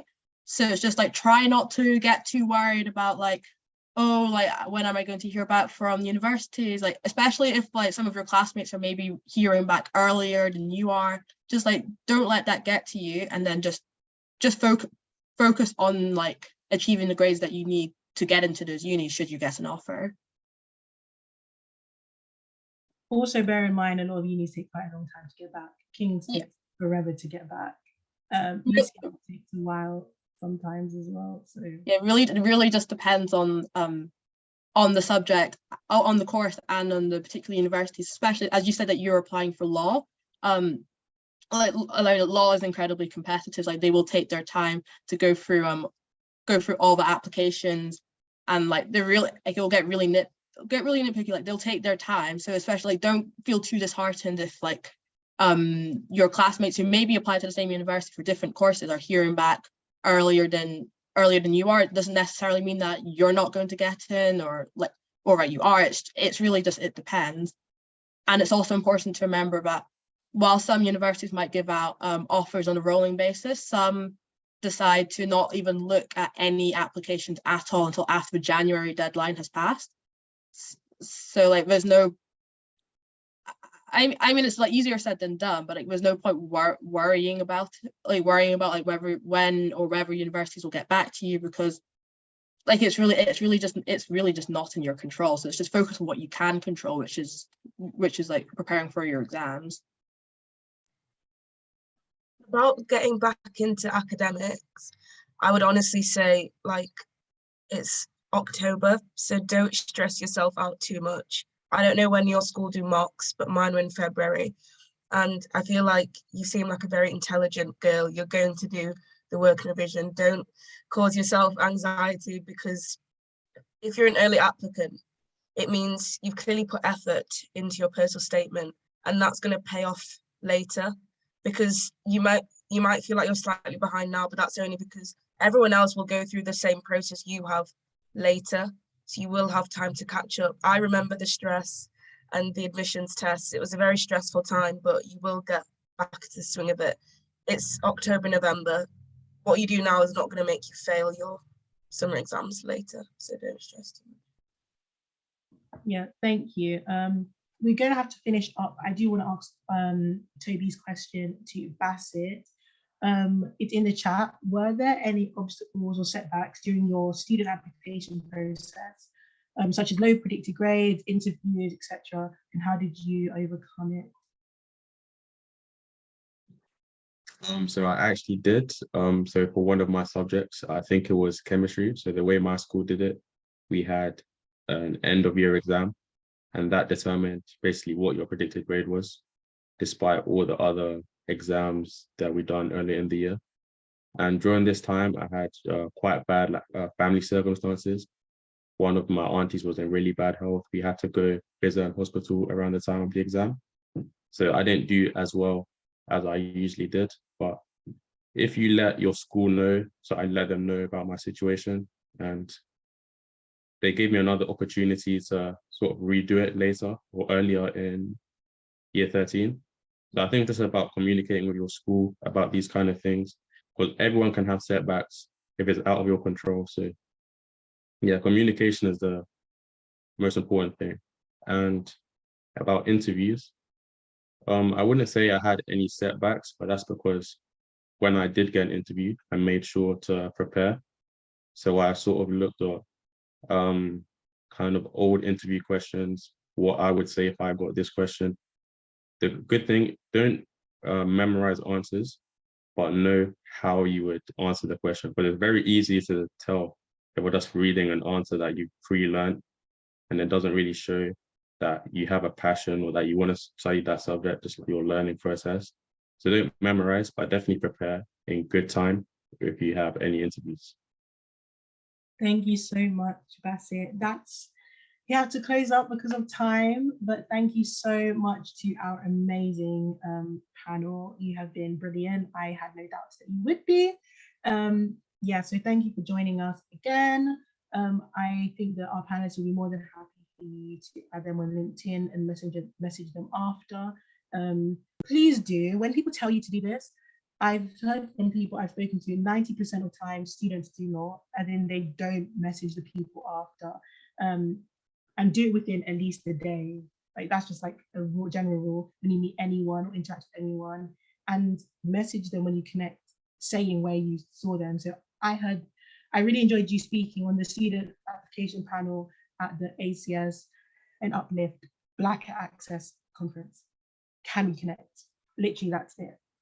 So yeah, so thank you to our amazing panelists. Thank you so much. I'm going to hand over to Adiola for our last segment. Thank you to the student panels for your amazing advice. And it's one thing to be a student and another thing to have finished university and then go on to do something else.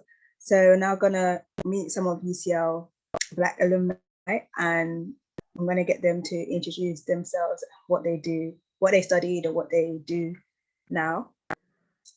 So I'm gonna start with, if Vanessa could start and introduce herself. Hello, can you guys hear me?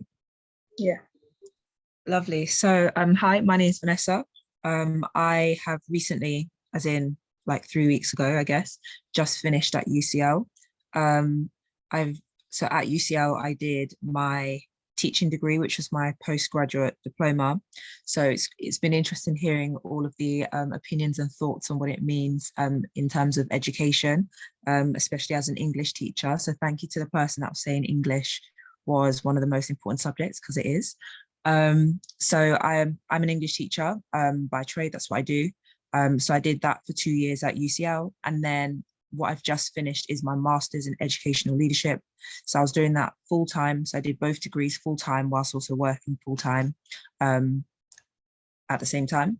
And previously, prior to that, I did my undergraduate, which was in English and education at the University of York. And I graduated from that in 2019. So basically I've been in uni back to back 3 degrees from 2016. So yeah, that's a bit about me. Thank you. I'll ask Danielle to introduce herself. Hi everyone, I'm Danielle. So I did my master's at UCL. I did that in policy studies in education. I finished that in 2018. And then I did my PGCE as well from UCL. So I did that in citizenship and I graduated in 2020.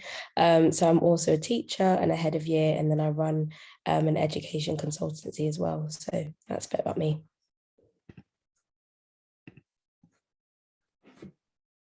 Thank you. Joshi? Hi everyone, thanks for having me as well. I really appreciate it. My name is Josh. So I studied information management for business at UCL starting in 2016 and graduating in 2019 from my bachelor's. And then just after that, I did an MSc in entrepreneurship at UCL as well, graduating in 2020. And since then, basically, I've been working at Google as an associate account strategist, where I basically help 100 small, medium businesses grow on a quarterly basis. So yeah, thanks for having me. Thank you. And Horatio? I'll keep it short because obviously I spoke earlier, but lovely to see everyone again. My name is Horatio, founder of a social enterprise called YDWC, but also a senior policy advisor at Her Majesty's Treasury. Thank you. And the first question that I want to ask is, how did you guys find your UCL experience in general, and one thing that you learned whilst at UCL that you're currently using in your professional life now? I'll start with Vanessa. So I would say some of the things that I'd learned at UCL that I've taken on is being able to keep up with the ideas of rigor. So I went to a Russell group first already at York, and then moving to another Russell group again to UCL. The experiences at the two, although both were very academic, I would say were very different. And I'd say partly because going into the education department, which is not just like a top 10 or anything, but it's a world #1. It is the world #1. So the level of rigor was obviously much higher. And then learning how to keep up with that rigor whilst also performing well at work and ensuring I met my targets there meant that it was a trajectory, a very steep one, but it meant that I learned a lot during that time. And I was able to and learn how to keep up with things. So the ideas of having a diary and things like that were really useful. Personally, I use a whiteboard. I have a whiteboard at home, probably the most teacher thing ever.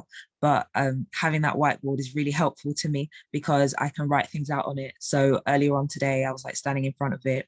I was writing out, okay, so half term finishes Sunday, Monday, back to work. What do I need to do? What are my plans for between now and Christmas, whatever it may be. And I think those things are really useful. So I'd say UCL's really helped me in terms of learning about rigor, keeping myself organized. And also what's been helpful about being here is making loads of connections and meeting people with similar mindsets.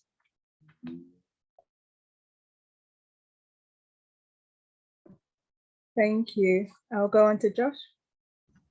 Yeah, so and I definitely take a lot of inspiration from that as well. I think my first 3 years doing my bachelor's degree at UCL, I feel like I learned a lot of practical skills and how to deal with people, how to network with people. But I don't think by the end of my bachelor's I really understood, how people always throw about the term, your network is your net worth, and you always hear that thrown about. But I think by the time I came to the end of my bachelor's and realized, I didn't have anything lined up, and I said to myself, you know what, I wasn't necessarily doing a master's because I wanted to do a master's, but it was also because I wanted to give myself the extra year to actually prepare myself for life outside of university and that bubble. And I think my master's year is really where I really learned into my network and making sure that I was, taking up committee positions and making sure I was, trying to learn about different industries and different career options and things like that. So I think that's what UCL really helped me with, to explore various different avenues and tapping into, again, whether it's messaging somebody on LinkedIn or asking somebody for advice or for help, never be ashamed to do that. And I think that's probably the most valuable thing I took away from UCL. And I think for me, I realized that far too late. But it's never too late to actually, make a change in behavior, because I think my final year at uni was really where I made the changes I made to make it to where I wanted to get to, essentially. Thank you, Josh. We'll go to Danielle. Yeah, I think really quite similar to Josh. I think so for my degree, I went to the University of Manchester, and when I was there, I didn't really take serious about networking. I was just living my life, enjoying my life, and I didn't really prioritize that. And I think when I got to UCL, I really kind of realized the importance of networking and not just being in your little bubble, and your little few friendship groups, listening in lectures, but actually mingling with other people is really, really important, because I've definitely seen just benefits of how I've been able to help people, but also how they've also been able to help me now that I've left.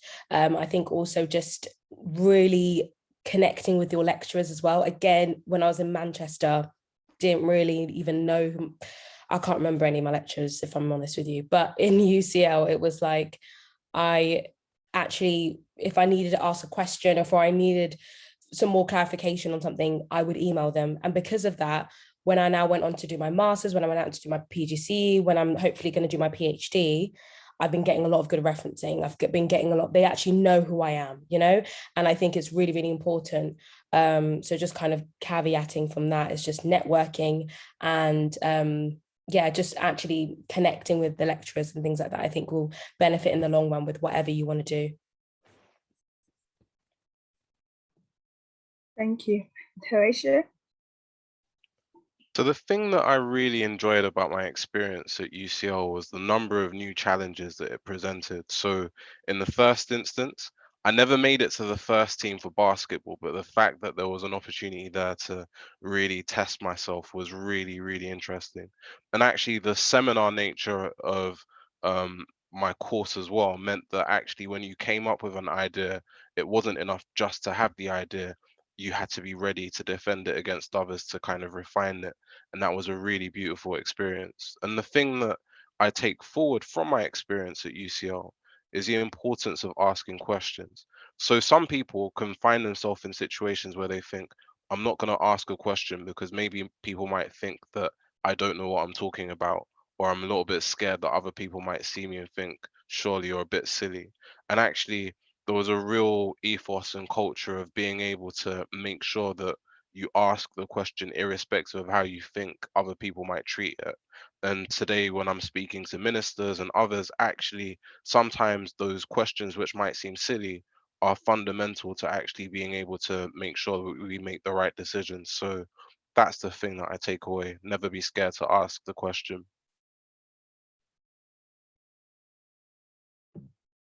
Thank you. And on that note, if any of you have questions, don't be afraid literally to ask. In terms of your transition between university and the working life, especially when it came to applying for opportunities, applying for jobs, did you find that process, and was there any techniques that you guys did? We'll start with Joshua. Yeah, so yeah, so as I was referring to during my bachelor's, again, similar to Danielle, I got to my final year and I was like, chai, like I've really been fooling these last 3 years kind of vibe. And I was like, I really need to, you know, fix up. So I quickly applied to a master's. I'm not saying just apply to a master's because there's heavy fees behind that. But essentially what I did was I said, you know what, I'll give myself this year.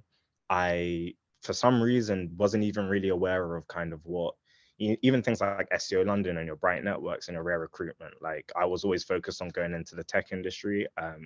I never personally got into rare recruitment, but SEO London and Bright Network were two things I leveraged very heavily in my master's year. And I said to myself, I'd also take up a position on the ACS committee. So, you know, it's nice to come back full circle. So I did, I was a sponsorship and careers executive on the committee in 2019 to 20. So I really got involved in that because I'm really passionate about, you know, making sure we're not all quotas, but also that we're seen as valuable assets to any business and any place that we walk up into. So I took that up as well.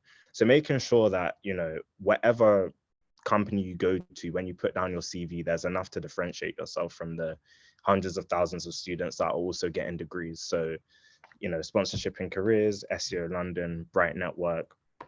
And then I also, you know, took up any opportunities I could, whether it was volunteering or just anything basically I could put on my CV. It's really about differentiating yourself. And I think that was the most valuable thing for me. And that helped my transition be a lot more smooth compared to the prior year after I finished my bachelor's, where I was getting rejection after rejection. And I couldn't, for some reason, I couldn't pinpoint why, but I had realized at that point, I was just another CV turning up on the desk.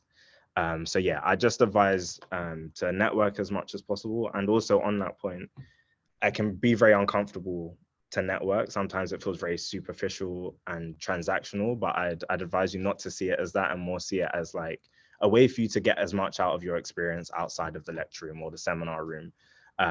Because if you're not leaving with, you know, academic knowledge, at least you're leaving with personal connections, and that can help you go somewhere in the future.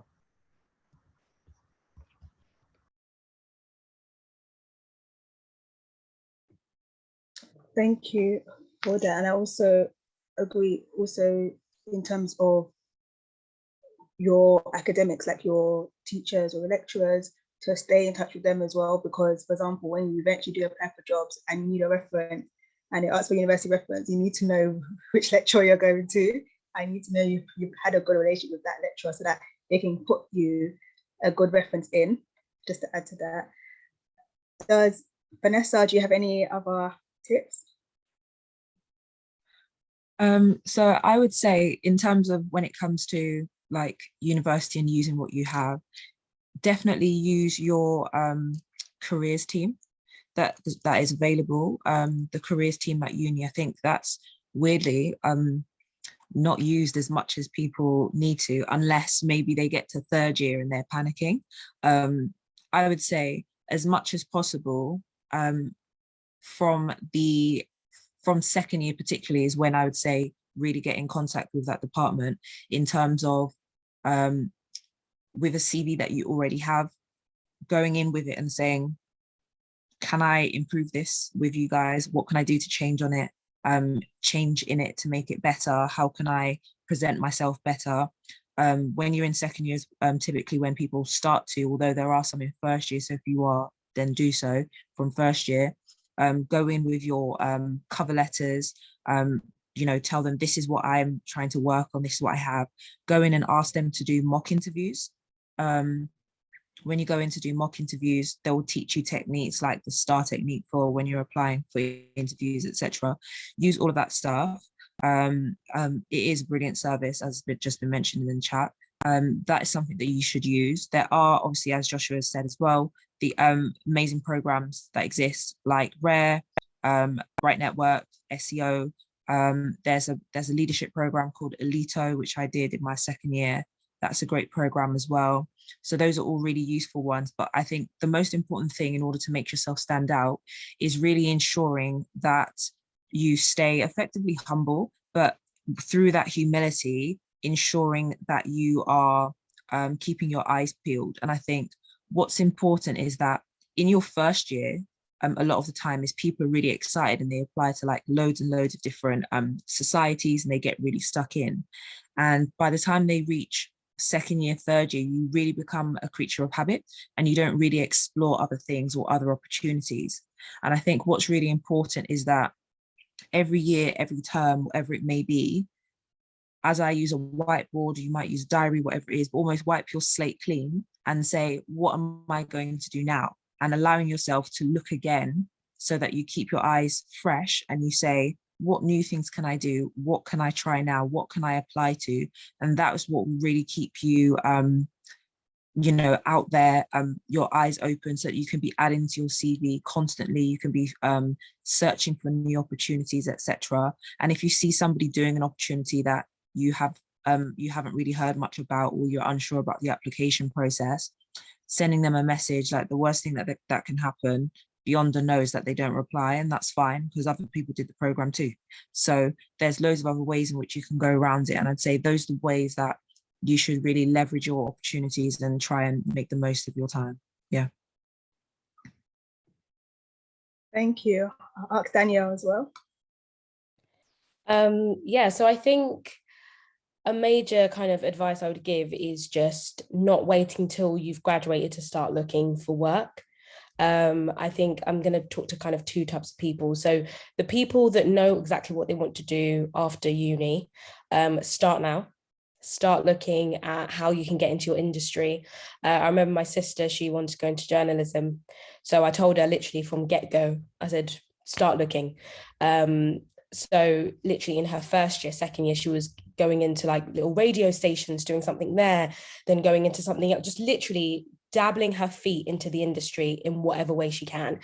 Now that she's graduated, she's working for huge names, Shade Borough, OK Magazine. She's contracting with different kind of media outlets within journalism industry. And that's because the moment that she got in to the uni, she just literally put her in the local radio stations here, this place here, because by the end of your graduation, basically when you graduate, you'll have so much experience. So even if you didn't get the first class, even if you got whatever you got from whatever uni, the fact that you have so much experience, the fact that you've also been able to find what you don't like and also figure out what maybe you do like, because you may think that you want to do something particular, and then maybe actually when you dabble into some of the experiences in your second year or third year, you actually realize, okay, maybe is this what I want to explore?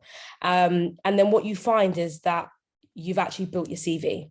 So what you find is that by the end of your degree, you're like, oh my gosh, I've worked for like 4 different organizations, and your CV is banging. And you're not doing it because you want to make your CV banging. You're doing it because you're just trying to explore things from now. You want to get into your industry from now. So that's the first advice for those who know exactly what they want to do. For those who don't know what they want to do just yet, I would say the same thing, exploring your passions and trying to figure out where they can align, and finding opportunities to discover that. Because again, what you will find is that your CV will be built on that. Me as a teacher, I never wanted to become a teacher. The whole story of how I became a teacher is for another day. But what I found was that my experience of, just because I'm passionate about young people, I was working for different charities, organizations with young people, doing workshops across the UK, working with young people.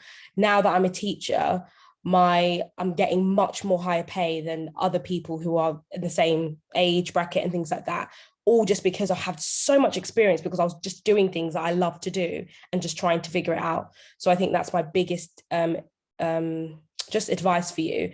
Whether you know what you want to do, whether you don't know what you want to do, is look for wherever you can from now to dabble in, gain work experience here. It doesn't matter really about the money right now if you're in uni, honestly, because the money will come later. Because when you've got that 6-month work experience here, or that 1 month here, or that connection there, you're going to be much higher than people who just went to uni and then trying to figure out when they've got their degree at the end. So yeah. Thank you. And just to echo that, in my undergrad, I studied biomedical science because I was like, I want to study medicine after. My first job after uni was in HR, which is nothing to do with what I'm doing. Now I'm running Uplift whilst doing my master's at UCL and then working in the House of Commons. So over the years, I've had like different experiences, but they've all kind of led me to where I am now. And I've learned so much in every single role that I've done in the past. There's always transferable skills as well that you can also take along with you along the years as well. And I'll go on to Horatio if he wants to add anything else as well. So all I was going to say is, from a student recruitment standpoint, remember that no means next opportunity. From my personal experience, I applied for about 100 roles in my undergraduate degree and I got no acceptances. After my master's, even at UCL, again, I applied for maybe 200 that time and I got no acceptances. And actually, from a graduate role standpoint, only 20 to 30% of people each year will receive a graduate level role. So in both instances, I was part of the 70%. But what was really, really important to remember is all of the core skills, and back to my proposition around investing in greatness. Throughout all of that time, I'd invested in myself, was continuing to learn. I'd invested in relationships. I'd invested in reputation too. And it was the case that once I'd finished my master's and I hadn't got anything, I was working for a charity for a while. And because of the investment that I'd made in reputation, a few months down the line, I was headhunted by a consultancy who came to me and said, actually, would you like to have dinner with us? And following that dinner, they gave me a role. So all of that is to say that, as we've said before, no means next opportunity. As long as you're continuing to invest in yourself, investing in your revenue, your relationships, and your reputation, the right thing will come along. But never give up on yourself. Never give up on the fact that actually whatever it might be that you're waiting for could be just around the corner. Thank you all for that. Tommy, you have a question? Oh, I think I put it in the chat. I asked like before, during networking events, how do you make yourself memorable? Because I feel like a lot of the time I go to certain events, nothing really happens afterwards, and it doesn't progress further than just seeing them at that place.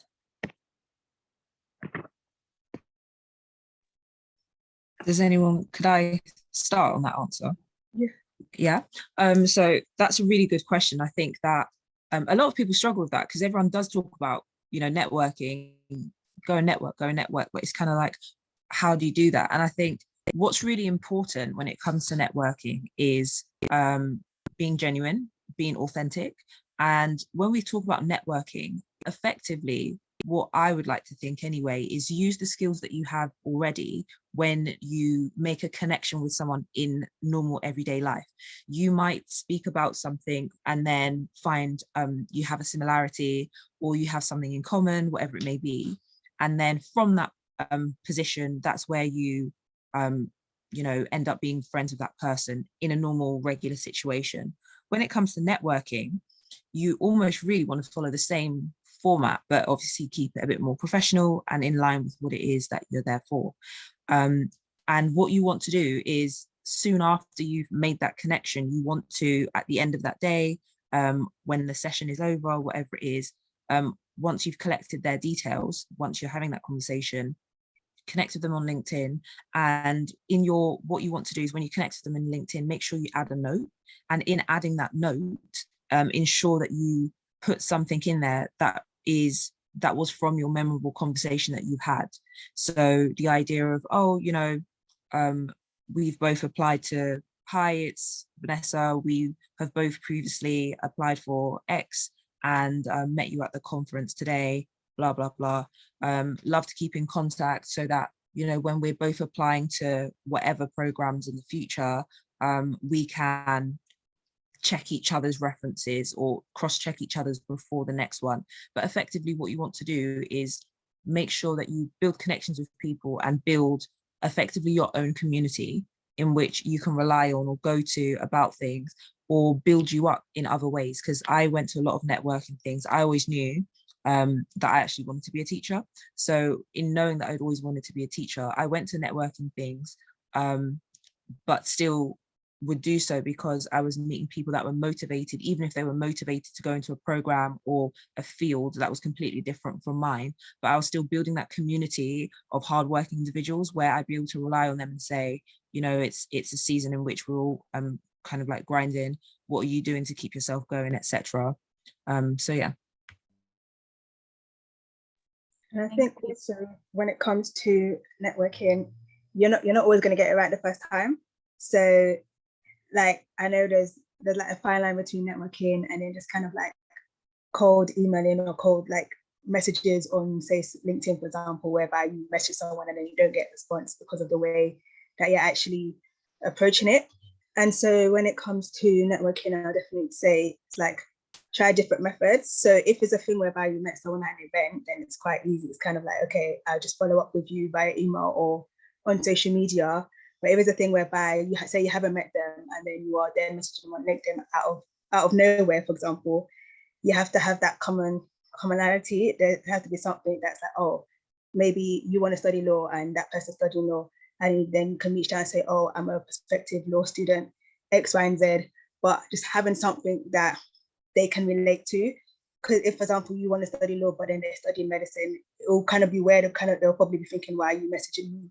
So definitely have that kind of intention and know why you're messaging them and how it relates to whatever it is that they're doing, so that they won't see it as awkward or not respond to you. And just to add to that, Tommy, like when you're doing LinkedIn searches, use that same sort of methodology that I think LinkedIn searches, like search up UCL. What I do first of all is I always do UCL ACS. So looking for Black students that either go to UCL that I haven't met or who used to go to UCL, and they come up. Most of them, a lot of them, if they're part of the African Caribbean Society, they put it in their LinkedIn page. So it will automatically come up and you can filter and contact them and say, I'm interested in studying at UCL. I'd like to know, it would be great to connect. Saw that you're a UCL ACS alumni. Love to know about the Black, but you have to be short and snappy. So if you can have like templates or stuff like that, that'd be brilliant. I will plug something. There's a new book that came out in like May called Black and Great, and the book is amazing. And I recommend everyone on the call should get it. There's a whole segment of the book which says how to connect on LinkedIn, and the author gives examples for like the different subjects that you might be studying or your interest and everything.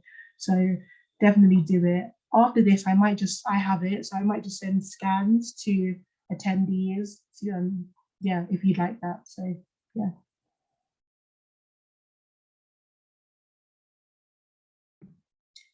Thank you. Actually coming towards a close of the actual program, but just before we do, we are going to talk about the giveaways. So I'm going to pass it over to Tasia to talk about the giveaways. So yeah, we'll be doing our giveaways. So Mina